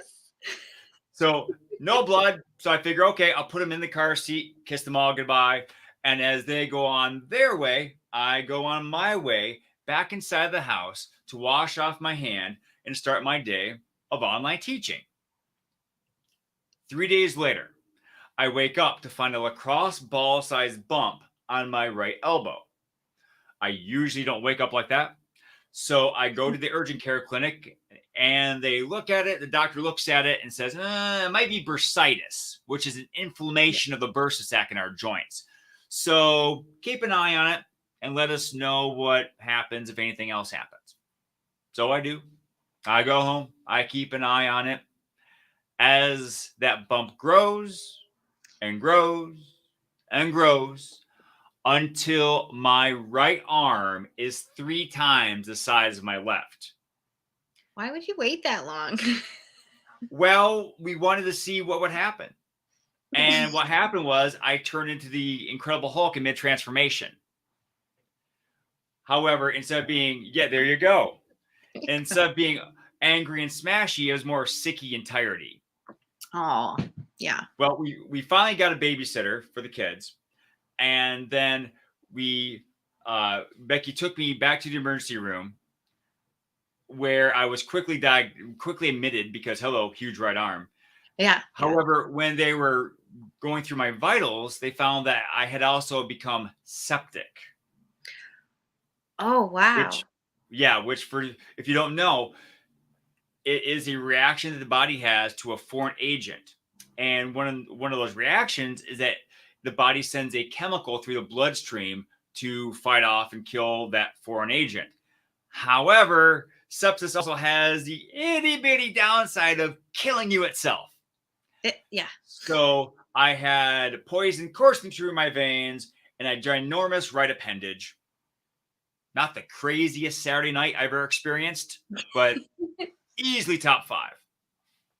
Yeah. So they keep me overnight for observation, obviously. And in the morning, that attending doctor walks up to my hospital bed and says something I'll never forget, Laura. Oh. Mm-hmm. She says, Mr. Gordon, this is beyond us. We can do nothing more for you here. Where do you want to go? Wow. So I quickly say Mayo, as in the Mayo Clinic. It's like the Madonna or Beyonce or Zendaya of hospitals. You just say Mayo. People know what you're talking about. Yep. So they fly me to Mayo, which is 2 hours to our east here in Minnesota. Yep. And they quickly diagnosed me with necrotizing fasciitis, Ooh. which is also known as flesh-eating bacteria. Well, once they know what they're dealing with, they quickly get to work. They prep me for surgery, fill me full of painkillers, and then they send me into the OR for my first of multiple surgeries. And I was out for 5 days. I was in a coma for 5 days straight. During those surgeries, they removed the infected skin from the back of my right hand where that scratch was. Yeah. All the way through my arms, shoulder, chest, and back. They remove all the skin on infected skin and bacteria. But when they did that, they found that the infection had gone so far into my right hand and arm that they were certain they would have to amputate. Luckily, though, the occupational therapist in attendance saw that I still had hand function. So they elected to remove a 15-inch by 4-inch or 40 centimeter by 10 centimeter flap of skin. Oh, we don't do that. I try to make the conversions for international audiences. It's all good. It's all good. So they take that flap of skin from my left thigh and place it on my right arm and right hand and forearm. Since this is my thigh on my hand, though, I call this my thand. Nice. Copyright pending. Are you Thanos now? I am Thandos. Nice. Yeah. He just So get when I snap, when I snap, half my skin disappears. So this is where, though, my story turns into a bit of a rendition of when you give a mouse a cookie. Oh. Mm-hmm. So one problem is solved, but now I have another. I have a huge hole in my left leg. Yeah. And I didn't say this before, but I'm a runner and a former soccer player. So I have pretty big thighs for a guy my size. They couldn't close the wound naturally.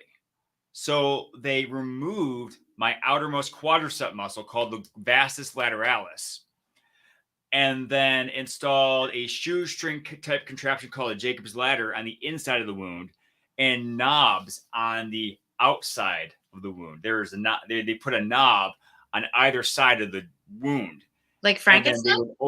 What's that? Those kind of knobs? Like Frankenstein knobs? Yeah. So basically, I'm Deadpool on top, Frankenstein on bottom. Cool. Yes. Frankenstein's a monster. I have to be accurate for the literary folks. Yes. Yes. So anyway, so yeah, okay, that's problem solved. I can close my leg now, or they can. But I still have all this open area where all the flesh and muscle and sinew is still exposed. So they take a skin graft harvester, but let's call it what it is, a cheese slicer on steroids. Yeah. And run it up and down my back and my thighs to get skin graft samples to put on my arm, shoulder, chest, and back. This all happens. It happens mostly in the 5 days, but there are other surgeries that happen after I wake up. So I have to endure. So I wake up from my coma. Eventually I talk with Becky, my father-in-law, at whose house Becky, the kids, and Max the dog stayed at. And then my brother from Michigan flew in to Minnesota as soon as Becky told him what was going on with me. So they are all there at the hospital talking with me. They stay for about maybe half an hour, and then they leave. And now I'm left with not only my new body, but also a different type of bacteria. Yes, they cleared out all the flesh-eating bacteria, but now I was left with personal bacteria. Those negative thoughts that invade our minds when we are challenged. Yeah. And my personal bacteria came in the form of questions to which I had no answers. What was I going to be able to do physically once I fully recovered? If I fully recovered, what was my mindset going to be like? How was I going to relate to Becky, the kids, other family members and friends, my colleagues, neighbors, complete strangers? How are we going to deal with this financially? Because when this turned out to be $1 million arm without the fancy Lee Major sound effects. Ooh. So I had all these questions, zero answers. So remember when I said that where your thoughts go, your mind and body will follow, Laura? Yeah. So my thoughts were going into a negative spiral because I had no answers to those questions. Luckily, though, that personal bacteria did not have much time to ruminate, because during one of her daily visits, Becky came by and started telling me about all the great things people were doing for us while I was in the hospital. Our neighbors were starting to snow blow our driveways and shovel our walkways.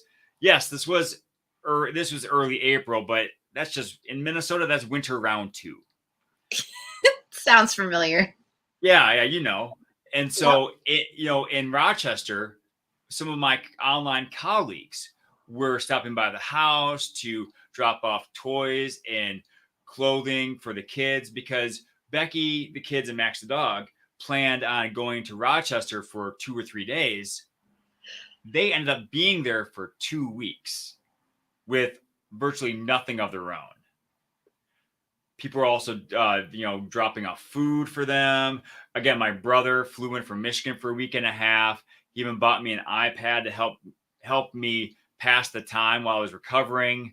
One of Becky's high school classmates started a GoFundMe account that raised over well over enough money to cover the lost wages I incurred, because I ended up spending an entire quarter of the school year in the hospital.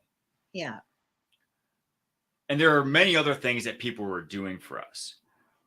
So when Becky told me all these things, all that personal bacteria washed away, and I was left with what I now call the attitude of gratitude right there. And I didn't really call it that, but that mindset had me asking 3 new questions. First of all, what was I thankful for? And of course, when we think about that question, the big answers come to mind. When I ask you that question, Laura, what do you think of when I ask you, what are you thankful for? So many things, first off, but the biggest thing I'm thankful for is the many types of connection I have built, maintained, and sustained, and rebuilt over the years, because it is what holds me on this planet, because I have been to that dark place before. Never again. Yes. Yeah, and indeed, that is something that a lot of us do cherish. And it's Yep. one of what I consider the big things. Yep. You know, families, friends, that kind of thing. The little things, my Mario hat, and the many awesome colors that are my pens. Excellent. And you're proving my point already. I was thinking of the big things, but I thought, okay, what about the small things? Ooh, very Glasses cool. that don't look horrible. There you go. That helps. It matches the hat too. And so I started thinking of, okay, what about those small things that I was thankful for? So in the hospital, I was thankful for the show Daredevil, which had the first season had just dropped on Netflix when I was in the hospital. And then I thought about how the sun never shined in my eyes when I was confined to my hospital bed. Then I thought about the hospital pizza, which really wasn't awful, but fantastic. My favorite was hospital stuffing. Hospital stuffing. I haven't had that before. Stuffing was delicious. I didn't like anything else. Okay. I liked a lot of the stuff, but the pizza really stuck with me. I'm allergic to tomatoes. Oh yeah. Ooh. So I'll let you have your stuffing though.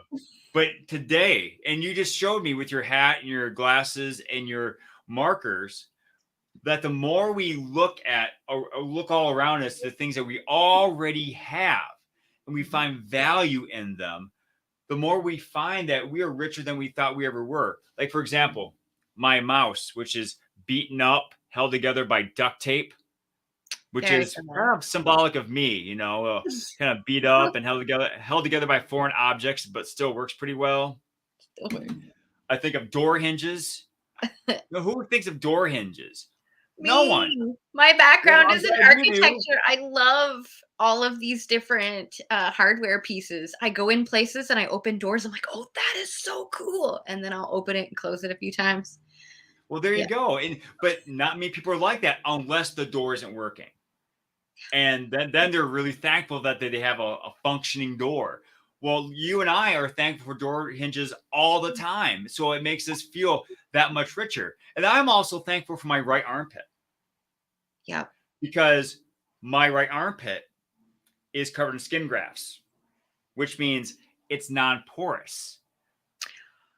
Skin grafts, which means they don't sweat, which means I only use deodorant on one side of my body. I can make a sticky of deodorant last for 6 months. I can tell that you're growing green underneath that red hat. So, but don't worry. I know exactly. Don't worry. It's not like I have a money bin full of my deodorant savings, but it's my ability to look at my imperfect body and realize, hey, that's kind of cool. I don't know anyone else who only has to use deodorant on one arm. And so it's the ability to find all those things in our lives, both big and small, to be thankful for when we don't need them. That makes us feel that much richer.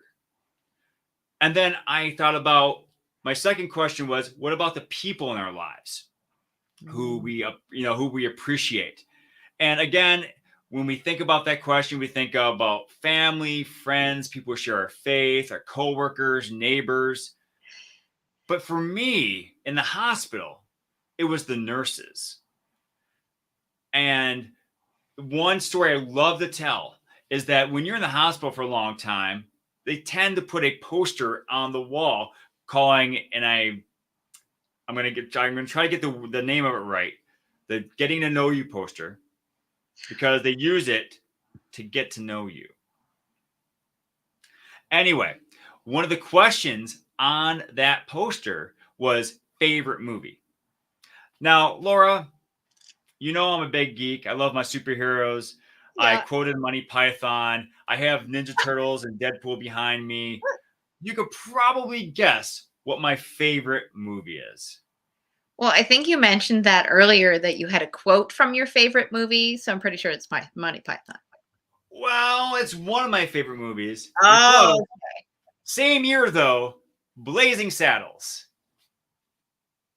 I don't know if I watched that one. I know, and my favorite movie is not a nerd movie either.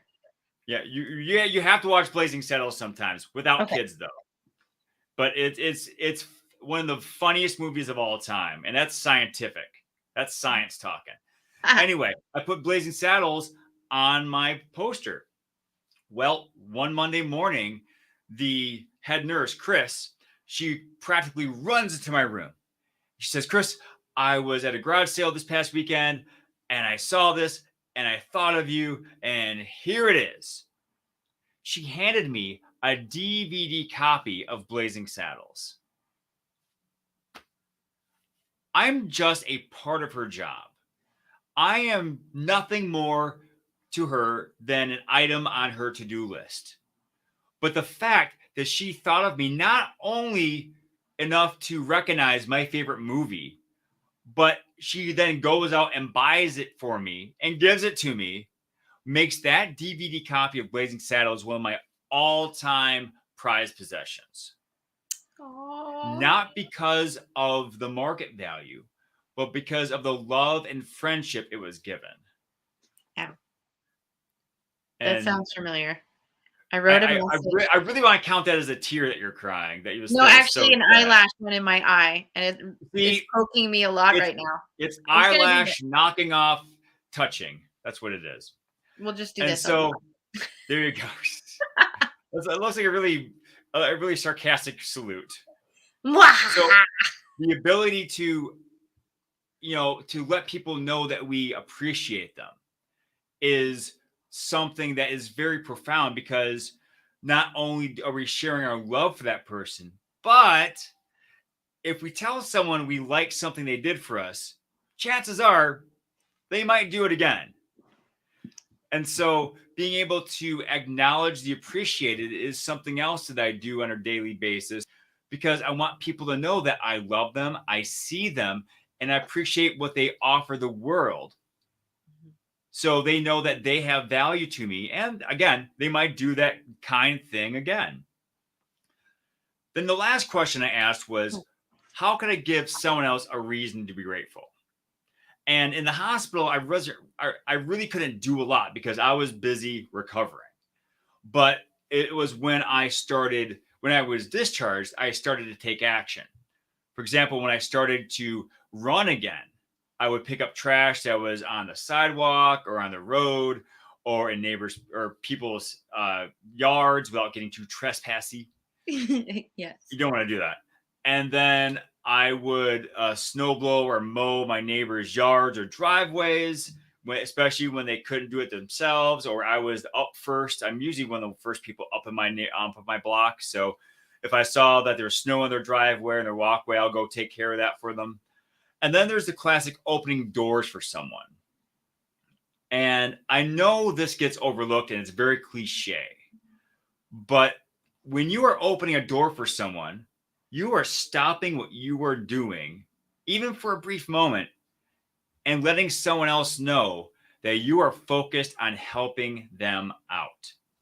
And if there's nothing else we've learned from this pandemic, Laura, it's that at any moment, on any day, someone could be having the worst day of their lives.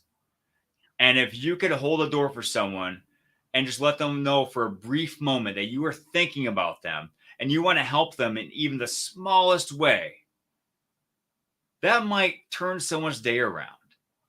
And all those examples I gave, there are innumerable examples, but those three I gave in particular because they cost me nothing, but to the recipient, they could be priceless.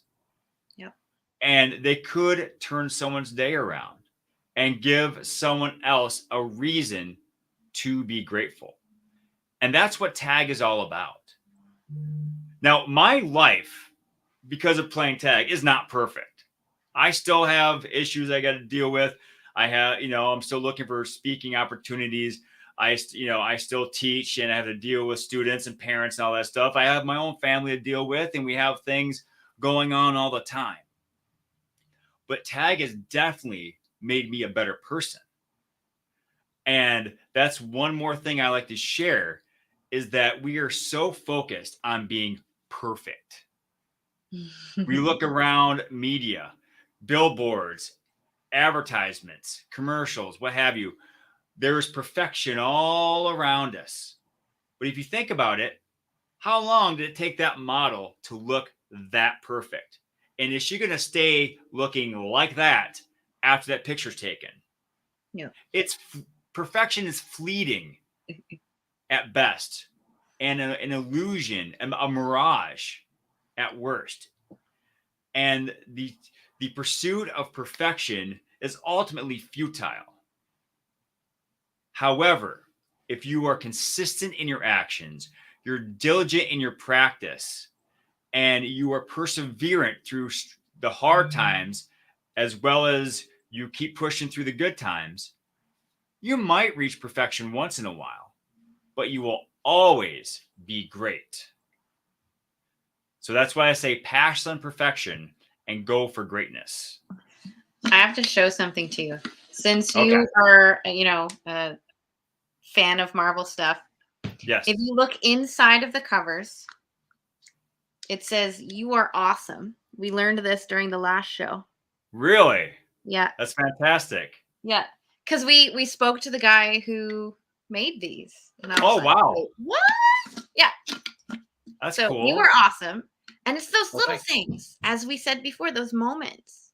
It's like even the moments like this where you're like, oh shit, it says you are awesome. Yeah, I'm pretty damn awesome right now. You're right. Especially when I wash this cup so it stays clean. I don't know. Yeah, it's clean. It's not always clean. Oh, I love this. So, Chris, I'm enjoying all of this, and it's been very powerful, pun completely intended. Thank you. I want to know, how is it that you work with people? So loving the story, loving this whole, what's the exact words it used? Personal bacteria. Just wow. Okay. How do you help people work on that personal bacteria? What is it that you do? Well, I do speaking engagements. I travel places, or I speak virtually to groups in a whole group capacity or in workshops. Okay. And we all know that we have struggles. Yeah. We could list all the things wrong with our lives. That's not something that is very hard to do. But being able to see the brighter side, the silver lining, the light in the darkness, whatever you call it, being able to see the positive aspects of a certain situation is the start to developing that positive mindset. And so you can take that positive action. And so I help people think about what in their lives are they thankful for. And I love going as minuscule as possible. I love being as thinking as minute as possible, because when you go small, you find out how much larger the world is. I just thought of that. That is beautiful. I got to write that down. So, for example, my family and I went to Disney World a couple months ago. And while we were swimming, we finished off in one of the parks. And actually, we were in the parks in the morning, and we went for a swim before going back later in the evening. And I'm swimming in this guitar-shaped pool at the All-Star Music Resort. And I dive down, and it's not very deep, but I dive down and I get to the very bottom, and I notice there are these little rocks in the bottom of the pool. And I noticed this really, really small royal blue rock, and I focus on it. Yeah. And I'm holding my breath while I'm doing this. Good thing I'm a good swimmer. But I'm focusing on that rock for a good 10, 15 seconds. And I think, out of all the rocks in all the hotels, and all the pools, and all the hotels, in all the cities in Florida, in all the states in the United States, in all the countries in the Northern Hemisphere, and all the hemispheres in the world, 2 of them, by the way. I'm focused on this one tiny little rock. And it made me appreciative of the fact that I was able to appreciate that rock for being a part of my experience. And once we are, we've noticed small things all around us, whether it be a part in your car, it could be the mechanism, the pin in your door hinge. Yeah. It could be a facet of your cosplay costume. It could be the M on your Mario hat. The more we are thankful for the small things around us, the more we see how big and rich the world is, and how full of treasures it is that we can appreciate. I want to show you something. Oh, wait. There we go. Do you see it? I see that heart-shaped rock. I take pictures of things that look like hearts when I'm just out and about. There are so many things that look like hearts, and I'm like, they're everywhere. And I want to take those small moments to just be like, there's a heart, there's a heart, there's a heart. I'm surrounded by love. And I love that analogy, Laura, because you're absolutely right. If our minds are wired to see things we're looking for. Mm-hmm. And the more you look for your hearts or the positive things around you, the more you're going to see them. Yeah.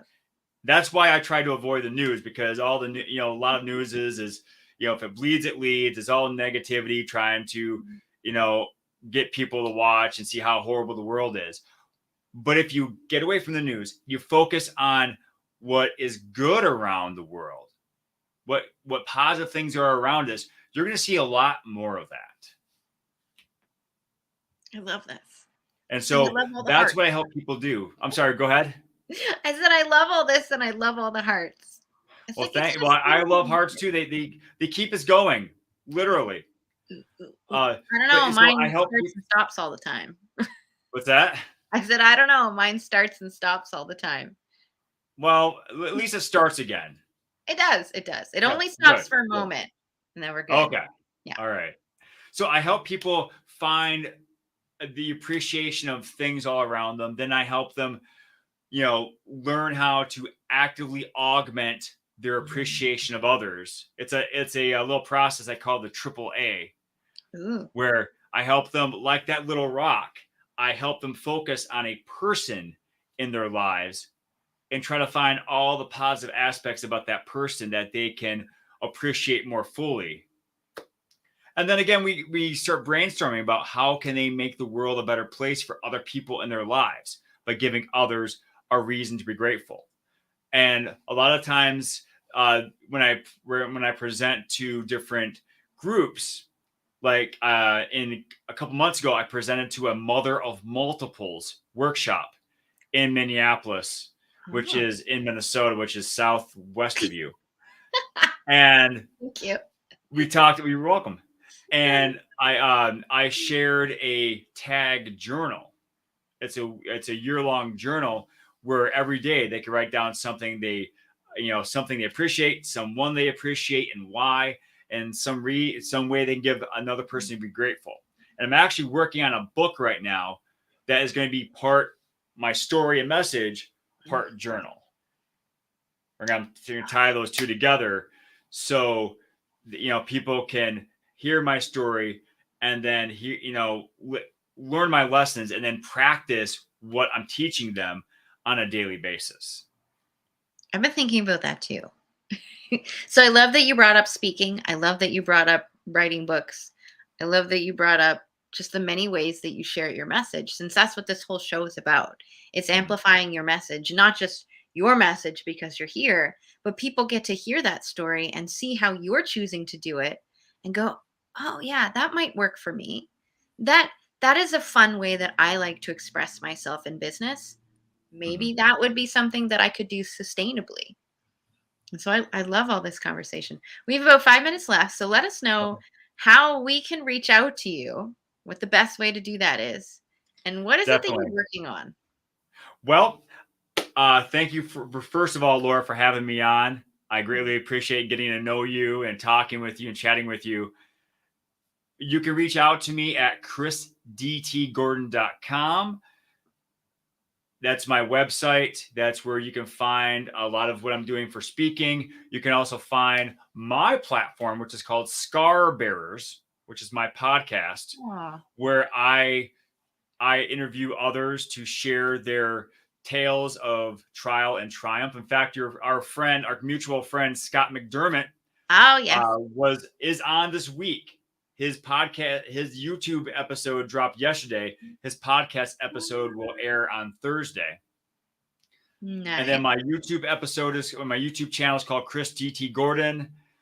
You can find me on Facebook, Instagram, LinkedIn, all at Chris DT Gordon, like it is on the screen.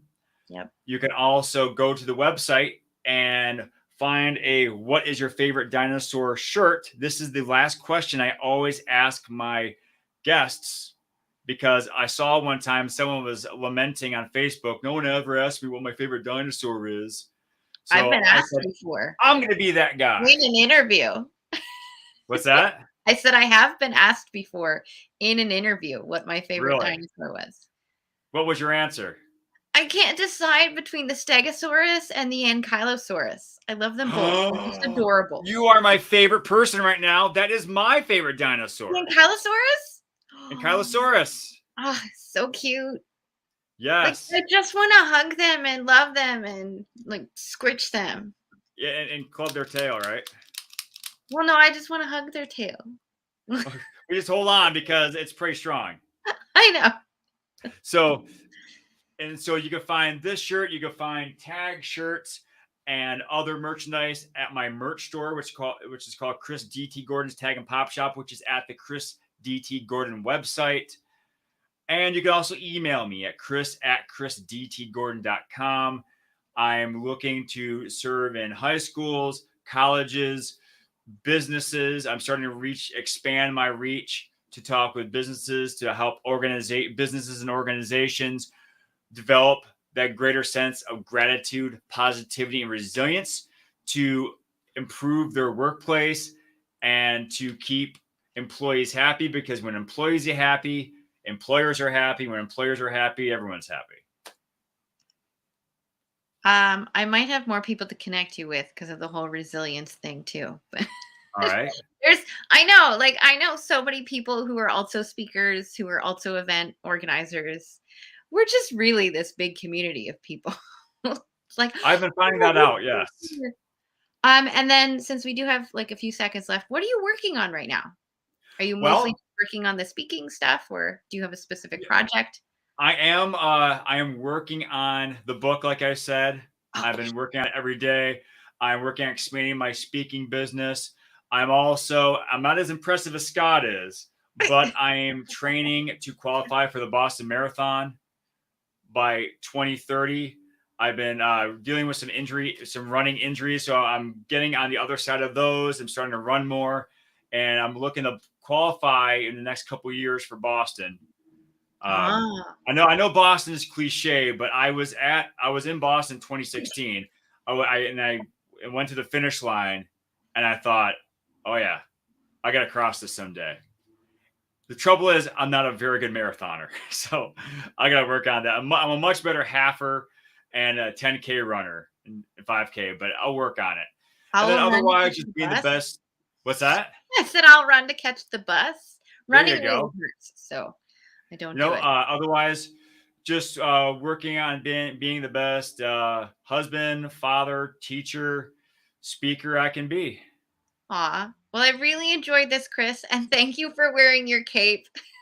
That made me so happy. It was like, I gotta find my fellow entrepreneurs. I love them so much. And I will reach out to you behind the scenes. Maybe not this week. I don't know. Depends on time. So look for my message. I will be in contact. Thank you so much. Sounds good. Thank you, Laura. Have a great day. Remember, pass imperfection and go for greatness. Bye. Okay. Look at me go. I'm doing all the little buttons. Hi, Cathy. Rock and roll. It's like I've never done this before. We were a little late for the stream, and I was like, I got to figure out the buttons. No, you're being an expert today, that's for sure. Oh, this is fun. I knew I'd be by myself for a little bit. And I think Scott will be back in the middle of this interview. Okay. Question mark. I don't know. But we're going to have some fun. I see that you have Cathy Derksen inspired. My eyes just went wiggly. InspiredTenacity.com. Yes. Ooh, I'll ask you about that. But the first question I want to ask is I'm gonna be a little more strict because it's fun. Ooh, Also, all right. because I'm warm. I would love to know 3 words that you would use to describe yourself, Cathy. We'll start there. All right. Describe myself right now. Okay. I know, like on the spot. Hard question. Okay. Go. Well, I would have to go with inspired, Ooh. Mm-hmm. tenacious, and courageous. Ooh, like you already. And why those words? Well, as you can guess, looking at the title of my business, Inspired Tenacity, that those are very important words to me. And I focus a lot on, pretty much my whole business is focused on helping people to create and find that inspiration in their life and to build that tenacity and apply courage to actually make changes in their life and move forward and to do things that they didn't know they could do. Like you're jumping in here and doing all these fun things. Yep. And so, so that is really where I've realized that my sweet spot is. So I left my corporate job about a year ago because I knew that wasn't where I really belonged, and have been figuring out exactly where I fit into the world. And that's where it's led me now. Inspiration, tenacity, and courage are my go-to words of choice. I love that. And I have more basic questions, but I did hear that you just said that you just left your corporate job. There are many people in that place right now. So do you mind if we explore that a little bit? Sure, sure. What inspired you or pushed you? I don't know your story, to leave the corporate world. Oh, well, it's kind of a long story that kind of is about a 12-year story now, but that was going to be my next question anyway, is why do you do the work that you do? So if it blends, go right ahead. Exactly. Yes. No, about 12 years ago now, I was, at that point, I actually worked in medical genetics. So I had spent 25 years working mainly in hospital labs and public education. And that was my career. And then I hit a time in my life where there were some big things that needed to change. My marriage was extremely toxic and just getting worse. And I knew I needed to get out of that. And then I also, in reflecting on life, realized that my job at that time was also extremely toxic. And so I sat myself down and thought, okay, what is it I'm supposed to be doing right now with my life? And that's when I really realized that I'm a people person. And so, of course, working in medical genetics, it was mainly in hospital labs and behind the scenes and not really people. I was looking at people's chromosomes, but not connecting with the people. So, so that's when I knew I needed to get into a different career that was more people focused. And I also really felt a need to help other women. A lot of women in my life were also going through divorce and major life changes. And I realized that finance was an area that a lot of them were struggling in and were having trouble finding someone they could relate with in that field, because of course, finance tends to be a very male-dominated industry. So I thought, okay, this is where I can help. I can be that finance person, help women change their life, create big changes there. But of course, after about 10 years of working in the corporate world of doing that, you realize that you're really just pushing their products, saying the words they tell you to say, but not having the impact that my heart was telling me I needed to have. So that was a key factor, really realizing that. And of course, thinking, okay, again, I love to kind of trust my intuition and figure out, okay, what's next? Again, what's that next best step, right?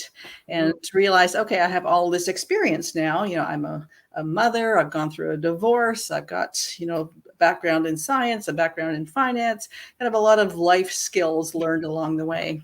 And I thought, okay, I'm going to take all of that and I'm going to apply it in a way that I feel is where people are really needing support right now. And so, yes, so it's just over a year ago now, I left my corporate job to set out into my own company. I call it Inspired Tenacity, and really focusing on supporting people going through major changes in life, whether that's a divorce or a career change or going into retirement, and really focusing on especially midlife women who have often lost track of who they are or what they wanted, or they get into their 50s and think, okay, what am I supposed to be doing now? And so I bring in a combination of coaching, teaching, and one of the things I'm doing now, which part of it was sparked by the bLU community, was creating more book projects. I love what bLU does in bringing us together, creating, kind of a theme around the bLU business, life, and universe. And now I've kind of expanded on that, and I'm creating book projects on specific themes. Again, helping people to share their stories so they have that platform to get their message out there, but then also to inspire other people who hear their message and see their experience and know, hey, maybe I can do that too. So I love my story. I'm going to be punny for a moment. I love that you're on the same page as me. Yes. Okay, I'm in a room and every in the same morning. chapter too. Same chapter. I'm in a room every morning with a guy who loves puns. Oh, perfect. My so you gotta mind be on your toes. Keeps me on my toes. Anyway, I love the whole. Good, my daughter's home. Whew. Because she's walking by herself. I love the whole inspiring people to share their story, because it's so important. And the way that I work with people, usually it's a message style story. So their vulnerability kicks in and they're like, I don't know how much to share. Am I this weak or unprofessional? Like, how do you help them work through that when they're writing their story in a book where it's not just one-off conversation, but something that's forever? Exactly. Well, my author journey started, I guess it was about 4 years ago now. I now have 8 books that I've been part of, and they've all been these multi-author collaborative books and on different themes. And that, so I've been through that journey of starting from someone who never saw themselves as an author, who was presented with an opportunity, with a theme that I really felt connected with. And so that's where I started my journey, and really kind of going through that messy part of figuring out, okay, how do I share? What do I share? What do I not share? And that's another big part that people really get stuck in, especially when they're talking about their own life and there's family involved and other people. What do I not share, or how do I share my story without really involving those people? So there's all of that. And a big part I find as well when it comes to these multi-author books where there's a set number of words you have to stick to is where you focus the story you're telling right now in this book. Because so many of us, when we get rolling, there's so many different directions we could go in. I say, okay, for this book, we're going to narrow it down and focus on this story. And so a big part of what I do when I'm helping people through this is that we do like this. We just get together on Zoom and we just talk about it. I take them back to the beginning of their story. They talk about whatever part of their life that they wanted to address in that particular book. And we walk through it, and I talk to them about, okay, well, how were you feeling at that point, or what really triggered that, and really get them out of thinking about the writing, but into thinking about their story. And I find that really helps to get people kind of clarifying, okay, this is where I want to focus. I'm not going to mention that part this time. And I have quite a few people too that start out with the idea of, I'm just going to do this one chapter in this one book and that's it. But then when we get rolling, they realize they have a whole book worth of stuff they want to talk about. So quite often we first work on the shorter one chapter books and then extend that out into actually creating a whole book that's focused on their message and their story and where they're going. So I find it just really exciting to have people digging back into their stories. And I like to support them through that. So yes, it's been great fun. I'm one of those people too. Like for the first bLU Talks book, look, there I am. Oh, exactly. Yeah. Here, I'll grab mine too. It's like, oh, which one are you in? Like I knew you were in one. Which one are you in? I'm in 6. Oh, see, So I love the in the image. back too. Ah, there you are. I'm in the middle. In the middle. When we first go into a book like the bLU Talks book and just share, as you said, just that piece of our story. I know I spent so much time crying. I think I spent more time crying than I did writing because of, like, I share my story. I talk about vulnerability. I teach a concept called constructive vulnerability, which just pinpoints the gems in your story and you share those. But even though I did all of that and knew that, the writing of my story down on paper and in like a physical book was a whole other level of healing. Yes. A whole other level. Yes. Do you also support people in that way? Yes, When they write? definitely, Yeah. definitely. And like I said, I've done 8 books now, each with a different theme and a different focus. And with my earlier books, I did a lot more kind of really personal digging like that. Yeah. And I can't even go and read those right now because I will just start crying when I read my own story. Yep.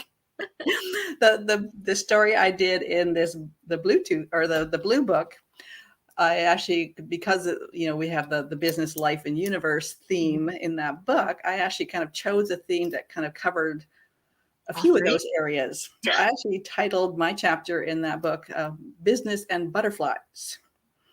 Ooh. Which if you go, what has butterflies got to do with business? And so I kind of intertwined my story with that comparison of butterflies and going into your own business as an entrepreneur. So that whole process of, say you're the corporate person, you're like the egg and you're just like confined and stuck and there's so much potential, but you're not doing it. And then as you become into the caterpillar phase, like that new entrepreneur where you're gobbling up every bit of new information and this course and that course and this opportunity and that until you're ready to explode. Or get stuck there.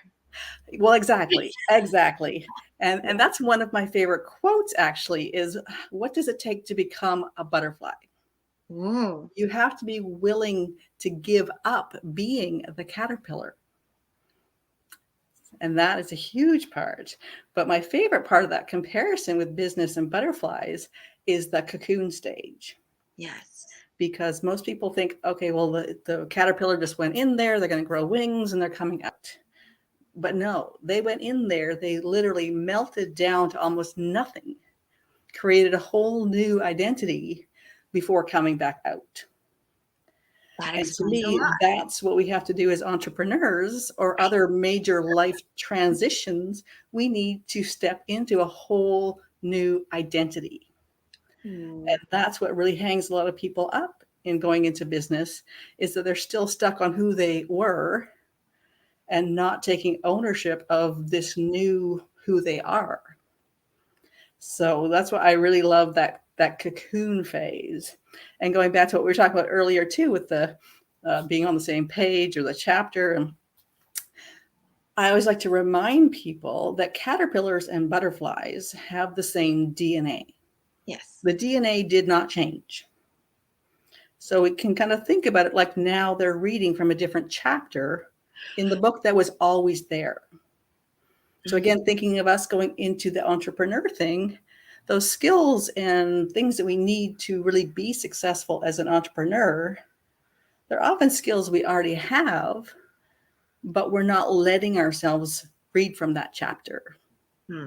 Right? So it's the whole idea of taking on that new identity, reading from a different chapter, and you're not necessarily somebody different, but you're taking on those other experiences and factors and just ways of being that, as we know, those of us that have stepped into this entrepreneurial world, it takes a whole different being than just getting up and going to work in the morning.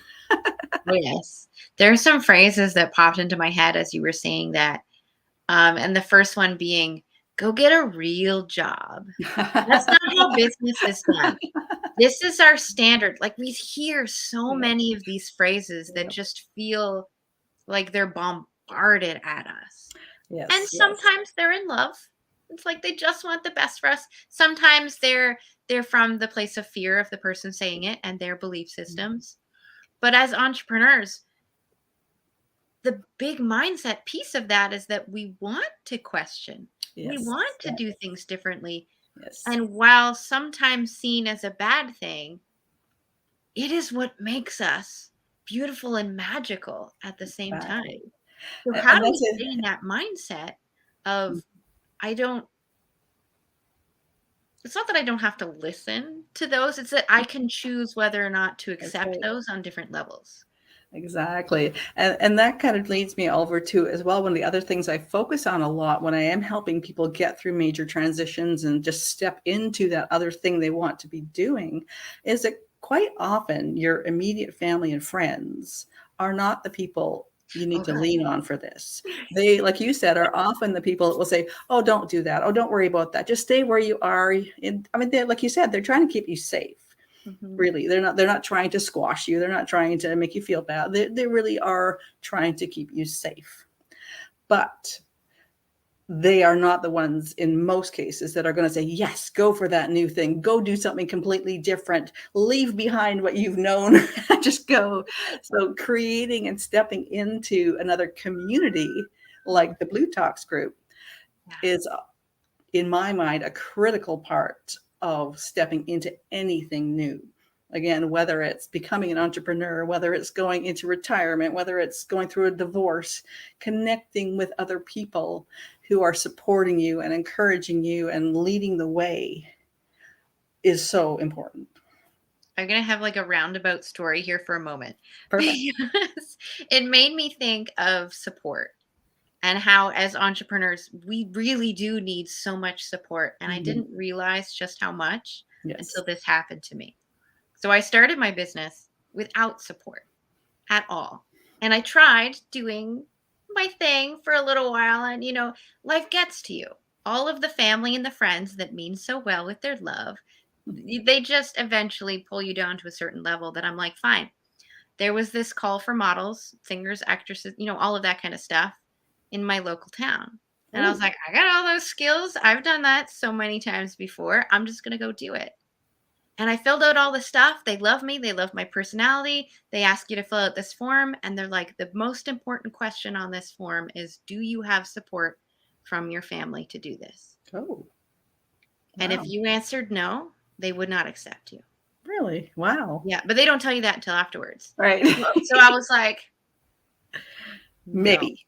No. And then she pulled me aside and she's like, no matter how passionate you are at something, if you can't find the support in your life to help you do this, it's never going to happen. And I took that back to that whole entrepreneurial journey. And I'm like, I never supported myself.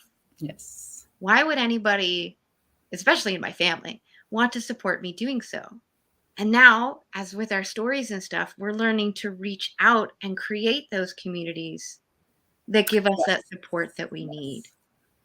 Yes. And I think that is a critical part about sharing our stories, because you don't realize how much you have in common with people until you really dig into their stories. And I am a true believer that in general, people have more in common than we do as differences. Yep. And I mean, so much that's going on in the world right now is pushing people further and further apart as if they're so different. And I find that things that bring us together and make us recognize what we have in common is really what's really going to help the world. One of the books that I've got right now that's just going to be coming out in the next couple of months is a global women's project where we do have women all over the world sharing their stories of supporting each other and what their challenges have been and how they come through it. And again, it really just shows you whether somebody is in Finland or India or South Africa, Australia, New Zealand, or here in North America, chances are your story, like the core of what you want and what you're striving for, and some of your challenges are common no matter where you're from. So just kind of bonding with that commonness, I think is what's going to help us reconnect again as a global community. Yeah, I love that there is, like, sometimes we don't feel when we're writing a book that there is a community. I'll be with you when I'm done. Give me 25 minutes. Please take the cat. My daughter's like, will you put the password in the computer? No, I'm busy. That's right. We're busy. I'm busy. Is your cat bothering you too? Well, this particular one gets really needy about this time of day, and she'll be like, Mom, and want to crawl all in my face. So she has to go. But Jasper, okay. But in creating a community, so many times when we think about writing our stories, we think it's just us. And here I wrote my book, here, go print it, and then I never see it again. But really, every other writer in that book, every other person that reads that book is creating a community based on your story. How do you see those communities building in the work that you do? Now that the cats are all gone. Well, that's actually one of the things that's actually kept me doing more and more books, because each one of those multi-author books is a different community, a different collection of authors. And just in meeting those people and hearing their stories and connecting with their communities, it's really helped me building a bigger community. So, and before COVID, my community was really around home with a few people that were out around the country, really. Whereas now, it's just as common for me to be on a Zoom with somebody in New Zealand or South Africa as it is for me to be, it's actually very uncommon for me to be meeting with somebody in my close to home. Yeah. Now it's like everywhere. And so just in the work that I've been doing in the communities I've been connecting with as authors has really just helped me stretch as far as I go. And one of the things, the mission of my company, Inspired Tenacity, is to create a cycle of wealth and success among women around the world. And I always saw that as, you know, I help the women that are here with me, then they reach out and they help other women because now they're feeling more supported, and those women reach out and help other women. And it, like that ripple effect of who helps who and how far out it goes. And so now with this global community of authors that I'm part of, it really is allowing me to have that impact, because now when I put out a post or I'm putting out some kind of information, I know that those people that I know all over the world are now sharing it, liking it, passing it on, connecting the people that need it. So it really has helped me create a global community. I've been wondering this the whole time as I was speaking to, I think it was Paula earlier, about words. I was never a person that understood a lot of definitions to words because my parents weren't well educated. I had to learn a lot of that from my brother, and he was very much an introvert. So I've had to learn a lot of words along the way. Tenacity is one of those words where, like, I've heard it in passing and I kind of have a small idea of what it means, but I would love to know, what does tenacity mean to you specifically? What does that look like? Tenacity to me is just that grit of getting through challenge after challenge after challenge, and not letting, I mean, you get knocked down, you get back up, you get knocked down, you get back up, you get knocked down, you get back. So that just keep going is what I see as tenacity. And in some of my earlier books, I talk more about my beginning of my story, like I was saying 12 years ago. And at that time, I literally had a little mantra that I would say to myself when things were just so crazy and just so exhausting and just seeming so completely out of my control. And that was chin up, keep moving. And sometimes that's all I had to hang on to, was just literally to tell myself, chin up, keep moving, chin up, keep moving. And so to me, that kind of sums up tenacity in my definition. Just chin up, keep moving. Doesn't matter what's in your way. It doesn't matter what just knock you down. You need to keep moving in that direction that you're focused on getting. So I don't know That's how my much I could have my chin up because I smile with my cheeks that I can't see. I will trip over my feet. But your chin is probably up enough that you can move forward. I can't whereas see when down. life really gets us Right. down and we just feel beaten up, then sometimes you just, your chin is down. Yeah. Oh, I've been there way too many Yeah, times. yeah, I was very familiar with my toes. exactly. So My shoes. that's tenacity to me. And like I was saying, that to me, it is such a critical factor in any kind of major transition that we're going through, that we have to keep picking ourselves up and moving forward, and pick yourself up again and move forward, and course correct when things, because I mean, we can't just set the goal and say, that's it, I'm just going that way, that's the only way I can get there. We have to have some flexibility around how we're going to get to our goal and how we're going to work around different challenges that come along. But just to keep moving, keep looking for solutions, keep moving forward, that's the tenacity piece for me. I love that so much. I want to know about where people get stuck. Like they're like, I have this story. I've been through some sort of mess. I call them mess to message style stories. I want to share it so that other people don't fall into the mud puddle that I fell in. Where do they get stuck from the thought of this is a good idea, I should probably share, to actually taking that step and either signing on with you or at least starting to put their story on paper? There's definitely a few places people get stuck. The Yeah. first one is that very beginning of, yes, I know I have something I want to share, but getting past that initial fear and identity issue. Because again, most of us don't consider ourselves writers or authors. And the idea, well, if you'd asked me 5 years ago if I would ever become an author or be actually working directly with publishers creating books, I would have laughed at you and said, why the heck? Why would I become an author? Yeah. And so I think a lot of people struggle with that specifically, that identity of I am an author, I am a writer, for most people is a huge hurdle to get past in the first place. I would say the next part is generally that fear around being vulnerable, that fear of really exposing their story and really putting it out there, because it's true. When you put it in a book that gets published and put on somebody else's shelf, it's out there. You can't take it back. You can't say, oh, just kidding, or, oh, I didn't mean it like that. So there is that real fear that I write it down. Who knows where it's going? Who's going to see it? What kind of ripple effect there might be from that? So there's definitely a fear around that as well.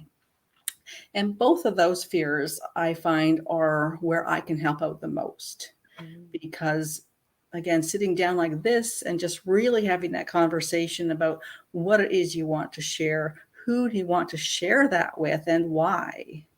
And when that part of why you want to share your message gets stronger, it helps you get past those hurdles, get past that fear. So that's definitely a key place that I can help out. The next part I find that people get stuck at is the how.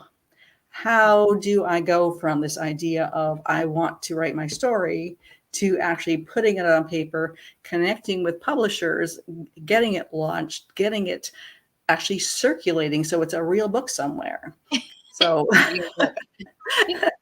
well, you hear so many stories of people that do, they sometimes they get a publishing deal. Sometimes they're just doing self-publishing, but they actually do all that work. They put it together. They make a book that's printed, but now it's a book in their hand. They got a pile of them in their garage. But now what do I do with them? Yeah. And there's so many people I hear that story, or they go with this major publisher and they think, oh, this is a done deal. It's gold. But then they get halfway through and realize, oh, they're going to print my book, but they're not going to do any kind of launch or promotion or get it out there. They're just, here's your book, So again, kind of creating the system that I'm working in to just get people from the beginning to the end, to the launch, to the international bestseller without, like, pretty much painlessly. Oh, I find is, gets people through those hurdles and getting people to that other end where there's a published book, there's a launch, there's that best-selling status, and the thrill of that. And actually, like you were just doing, holding your book in your hand and going, woohoo, look at me. Yep. It's like, oh my God, it's real. I did it. That's oh right, my God, exactly. Yeah. So then I always have so many questions. I'm so curious. I love all of this.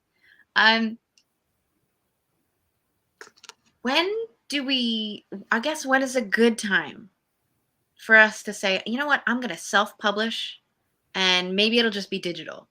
Or do we go to the other side and go, I'm going to get an official publisher and I'm going to have like a physical copy of a book where I'm not storing 50,000 in my garage or whatever? I think part of it is what the purpose of making the book was in the first place. So for some people, they want to tell their story in a book that they can share with their, as a legacy item, give it to their family and friends. Here's my story. Here's the adventure. So there's that. And of course, if that's what your goal is, then there's no need to go through the whole big launch process and work with a big publisher or any of those sorts of things, because that's not your goal. Whereas I find if you have a message you want to share widely, then you want to make sure it gets out there. Specifically for people that are in business and they want to use this as kind of a promotional thing for what they do or how they help people, then you would definitely want it to be promoted widely.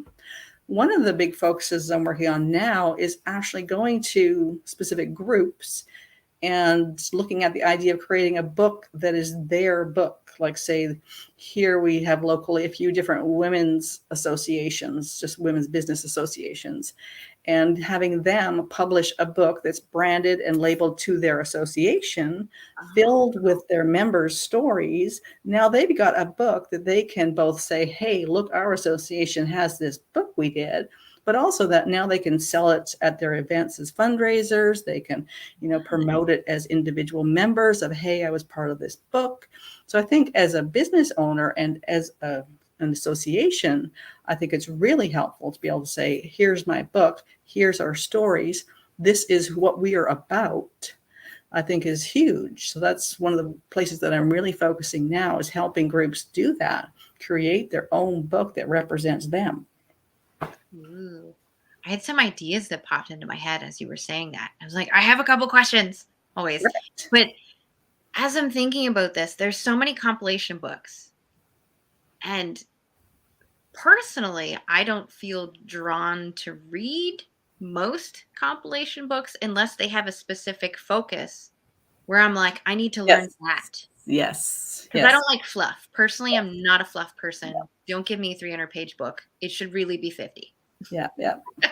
So I'm like, okay, how feasible do you think it would be to have like 5 people write a chapter of a book, but then also the main person do some sort of interview style where not only do they get to share their stories in the book, but now you're kind of using those stories as case studies. Exactly. Yes. And that's why I've got a few people that say are coaches or some other kind of counseling group. And so what we've done with those groups is that a big chunk of the book is that main person telling a story, giving some how-tos, giving that kind of information, and then having other people fill in with their real stories that they've written to add to it. So then again, it becomes a promotional item for that main person. It becomes branded around their business. So they've got the book that tells part of their story, part of their systems, and has those real life examples included in it, written by the actual person who experienced that. So, and that's one of the things I love about what I'm doing now with this publishing group, that I have that full flexibility to create what this book is going to look like. I mean, obviously there's real costs because we have professional editors and marketing and the launch and real publishing, and has to get an ISBN number and a QR code and all those things that do cost money. So there is a cost to doing it, but I feel that the value in doing it far exceeds the minimal cost, because we're sharing the cost among all the authors in the book, right? So Oh, see, that inspires me so much now because I'm like, I want books to have a specific focus with a specific structure, but I Yes. want to highlight people at the same time. Yes. Yes. Well, right now I've got two Vision. projects that I'm working on. One is focused on women that work in science and tech. So Ooh, again, they're telling their personal stories yeah. and giving their kind of words of wisdom and vision for the future. Oh, And then my other book that I'm working on right now, I call it Embrace Courage. So all the stories are people sharing their experience with really needing to take on courage and what that's meant to them, and words of wisdom for people that are reading it. So yes, I, much like you say, prefer the idea of having a very specific theme. yeah. So somebody would say, okay, I want to go into a career in science and tech. I am a young woman. I don't really know what the obstacles or like what experiences other people have had. I can now pick up this book and see 20 stories of people from cybersecurity to someone who's becoming an astronaut to someone that works in a hospital lab, all these different stories of women in science, tech, engineering. So yes, I like a theme too. Yeah. I like a theme, and I love when things flow. So like when story 1 gives me some sort of point that Mm. flows into story 2, Oh, which that's a good has idea a too. slightly separate perception of the topic, but has something that flows into story 3. Like I do something called the Solopreneur Conference. So I love going to conferences, but I hate feeling like there's so many different directions that it's taking me, Right, even right. though there's a theme. So I'm like, I like building on ideas. So if I'm reading story 1, I want to have foundational piece that'll help me understand story 2. Okay, so here are my next questions. Interesting. Yes, yes. Who who would books be for, and who would you not suggest somebody write a book? Like, what are those 2 groups? Who should and who just shouldn't yet, or just shouldn't at all? I think people that are going into the idea of writing with this idea that they're going to make money as an author, I think that's the first situation where I jump in and go, no, you've got this wrong. In my experience, you're not going to make money from the book.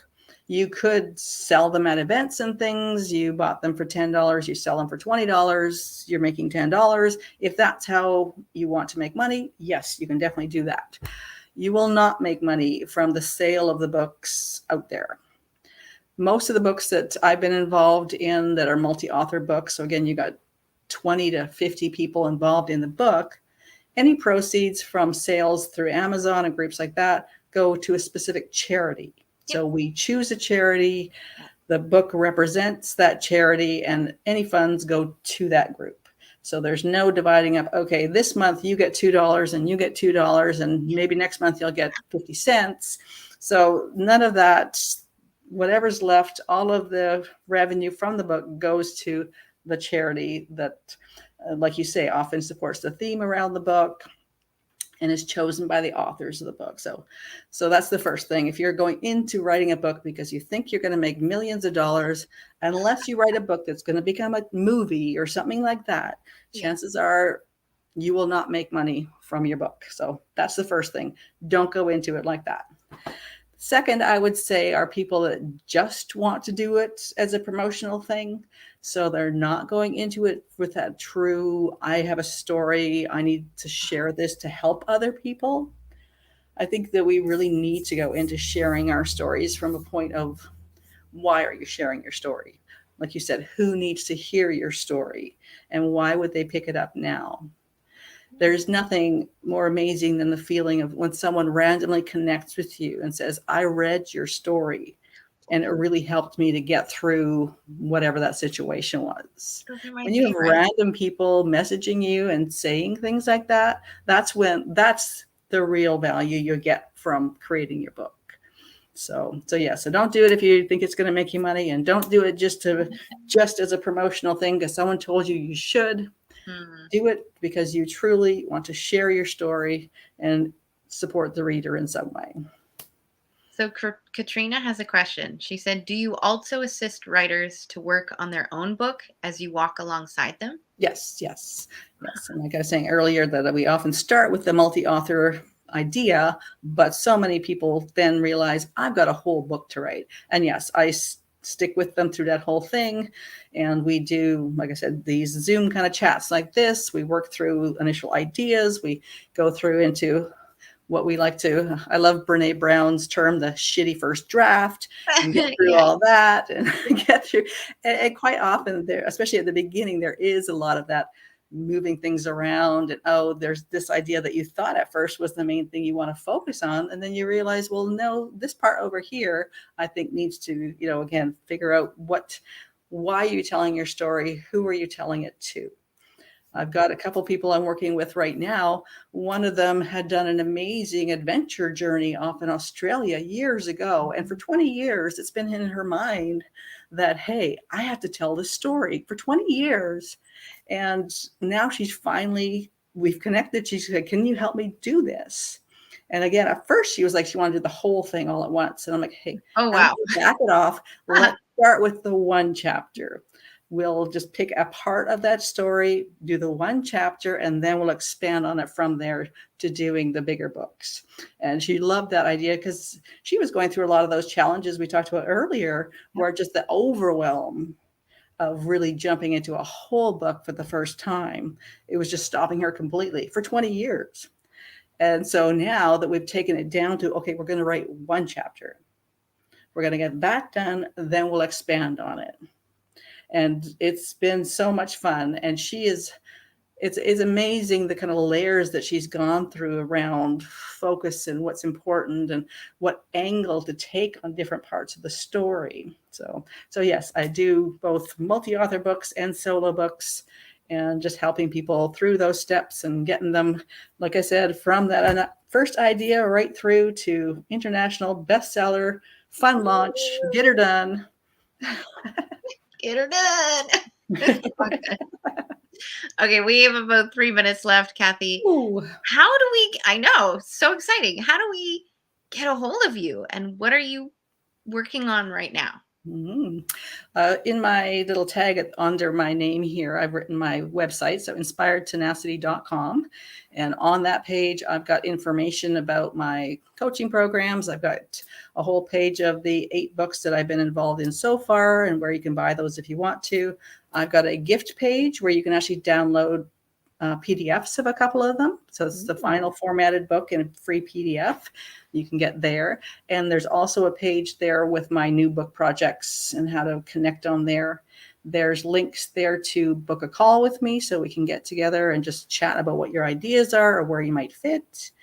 And yeah, so right now I've got the 2 books that I'm working on. And that's, like I said, the Women in Science and Tech and the Embrace Courage. So those are the 2 I'm working on now. But as I mentioned, I am open to all kinds of amazing ideas on how we can create a book that represents an individual, a company, an association, and really creates their story, their message, and move out that way. So always new projects coming up and new ideas welcome. Nice. Katrina asks, are you partnering with the Canadian Arts Council to take advantage of the grants for book projects? Oh, no, I hadn't even thought about connecting with that. So Canadian Art Council. Okay. Yeah, I didn't know that either. So thank you, Katrina. And she's been so engaging in the chat. So I do want to call you out for that. Thank you perfect. for being live with us and giving us all your juicy tidbits in the chat. Is that on Facebook where she's live or she's on chatting? Facebook, yes. Okay, I'll have to go back to the recording and catch that. It's all good. Do you have anything that you want to share with us before we say goodbye? Well, it's been fun. Definitely need to do this again.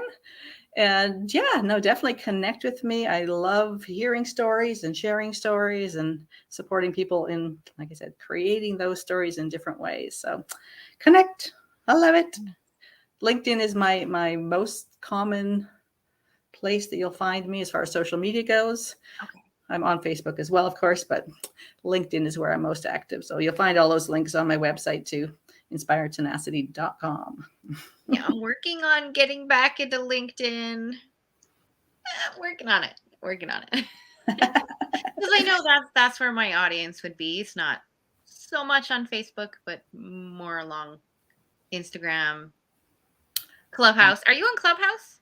I am, except my phone completely died this week. So now I've lost all my apps and hopefully get my new phone today, hopefully. Well, You don't realize how much is on your phone until it dies. And it's I like, know. my contacts, my apps. So I can't get on know. Clubhouse right now, but yes, I am. Okay, I will definitely look you up. I think since you mentioned courage as one of those words to describe you, as you see in my name, Courageous Connection, I have a room, a club called Courageous Connection. Perfect. It's a space for those to message entrepreneurs to just play and talk about courage and practice courage in whatever way we happen to decide that day. It's every Tuesday. Do you have set times that you do your meetings? It's at 10 a.m. Atlantic. I'm not sure what time zone you are in. I'm Pacific. Okay, it's quite early. That's probably why I've never been in your room. You're all the way on the other side. That's right, coast to coast. Coast to coast. Well, this has been delightful. Very and fun. I really enjoyed getting to know you. It was like, I recognize your face. I know I've seen you post, and I never had that chance to really connect with you and have a conversation. So we'll have to do it again. Definitely.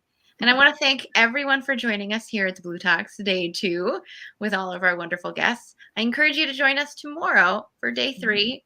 Scott will be back with us. Apparently he didn't come back. That's fine. I got this. It's all good. Yeah, you're doing great. Oh yeah.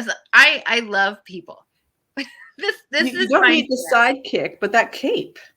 You could go with that cape that was on the last speaker there. I could ask Chris if he wants to be my sidekick, or I could ask Scott if he'll wear a cape. I think if I asked him nicely, he would. A Batman cape. Who could say no to a Batman cape? I can't. I really can't. Have a wonderful day, everyone. And thank you again, Kathy. Much love. And I'll see you tomorrow. Take care.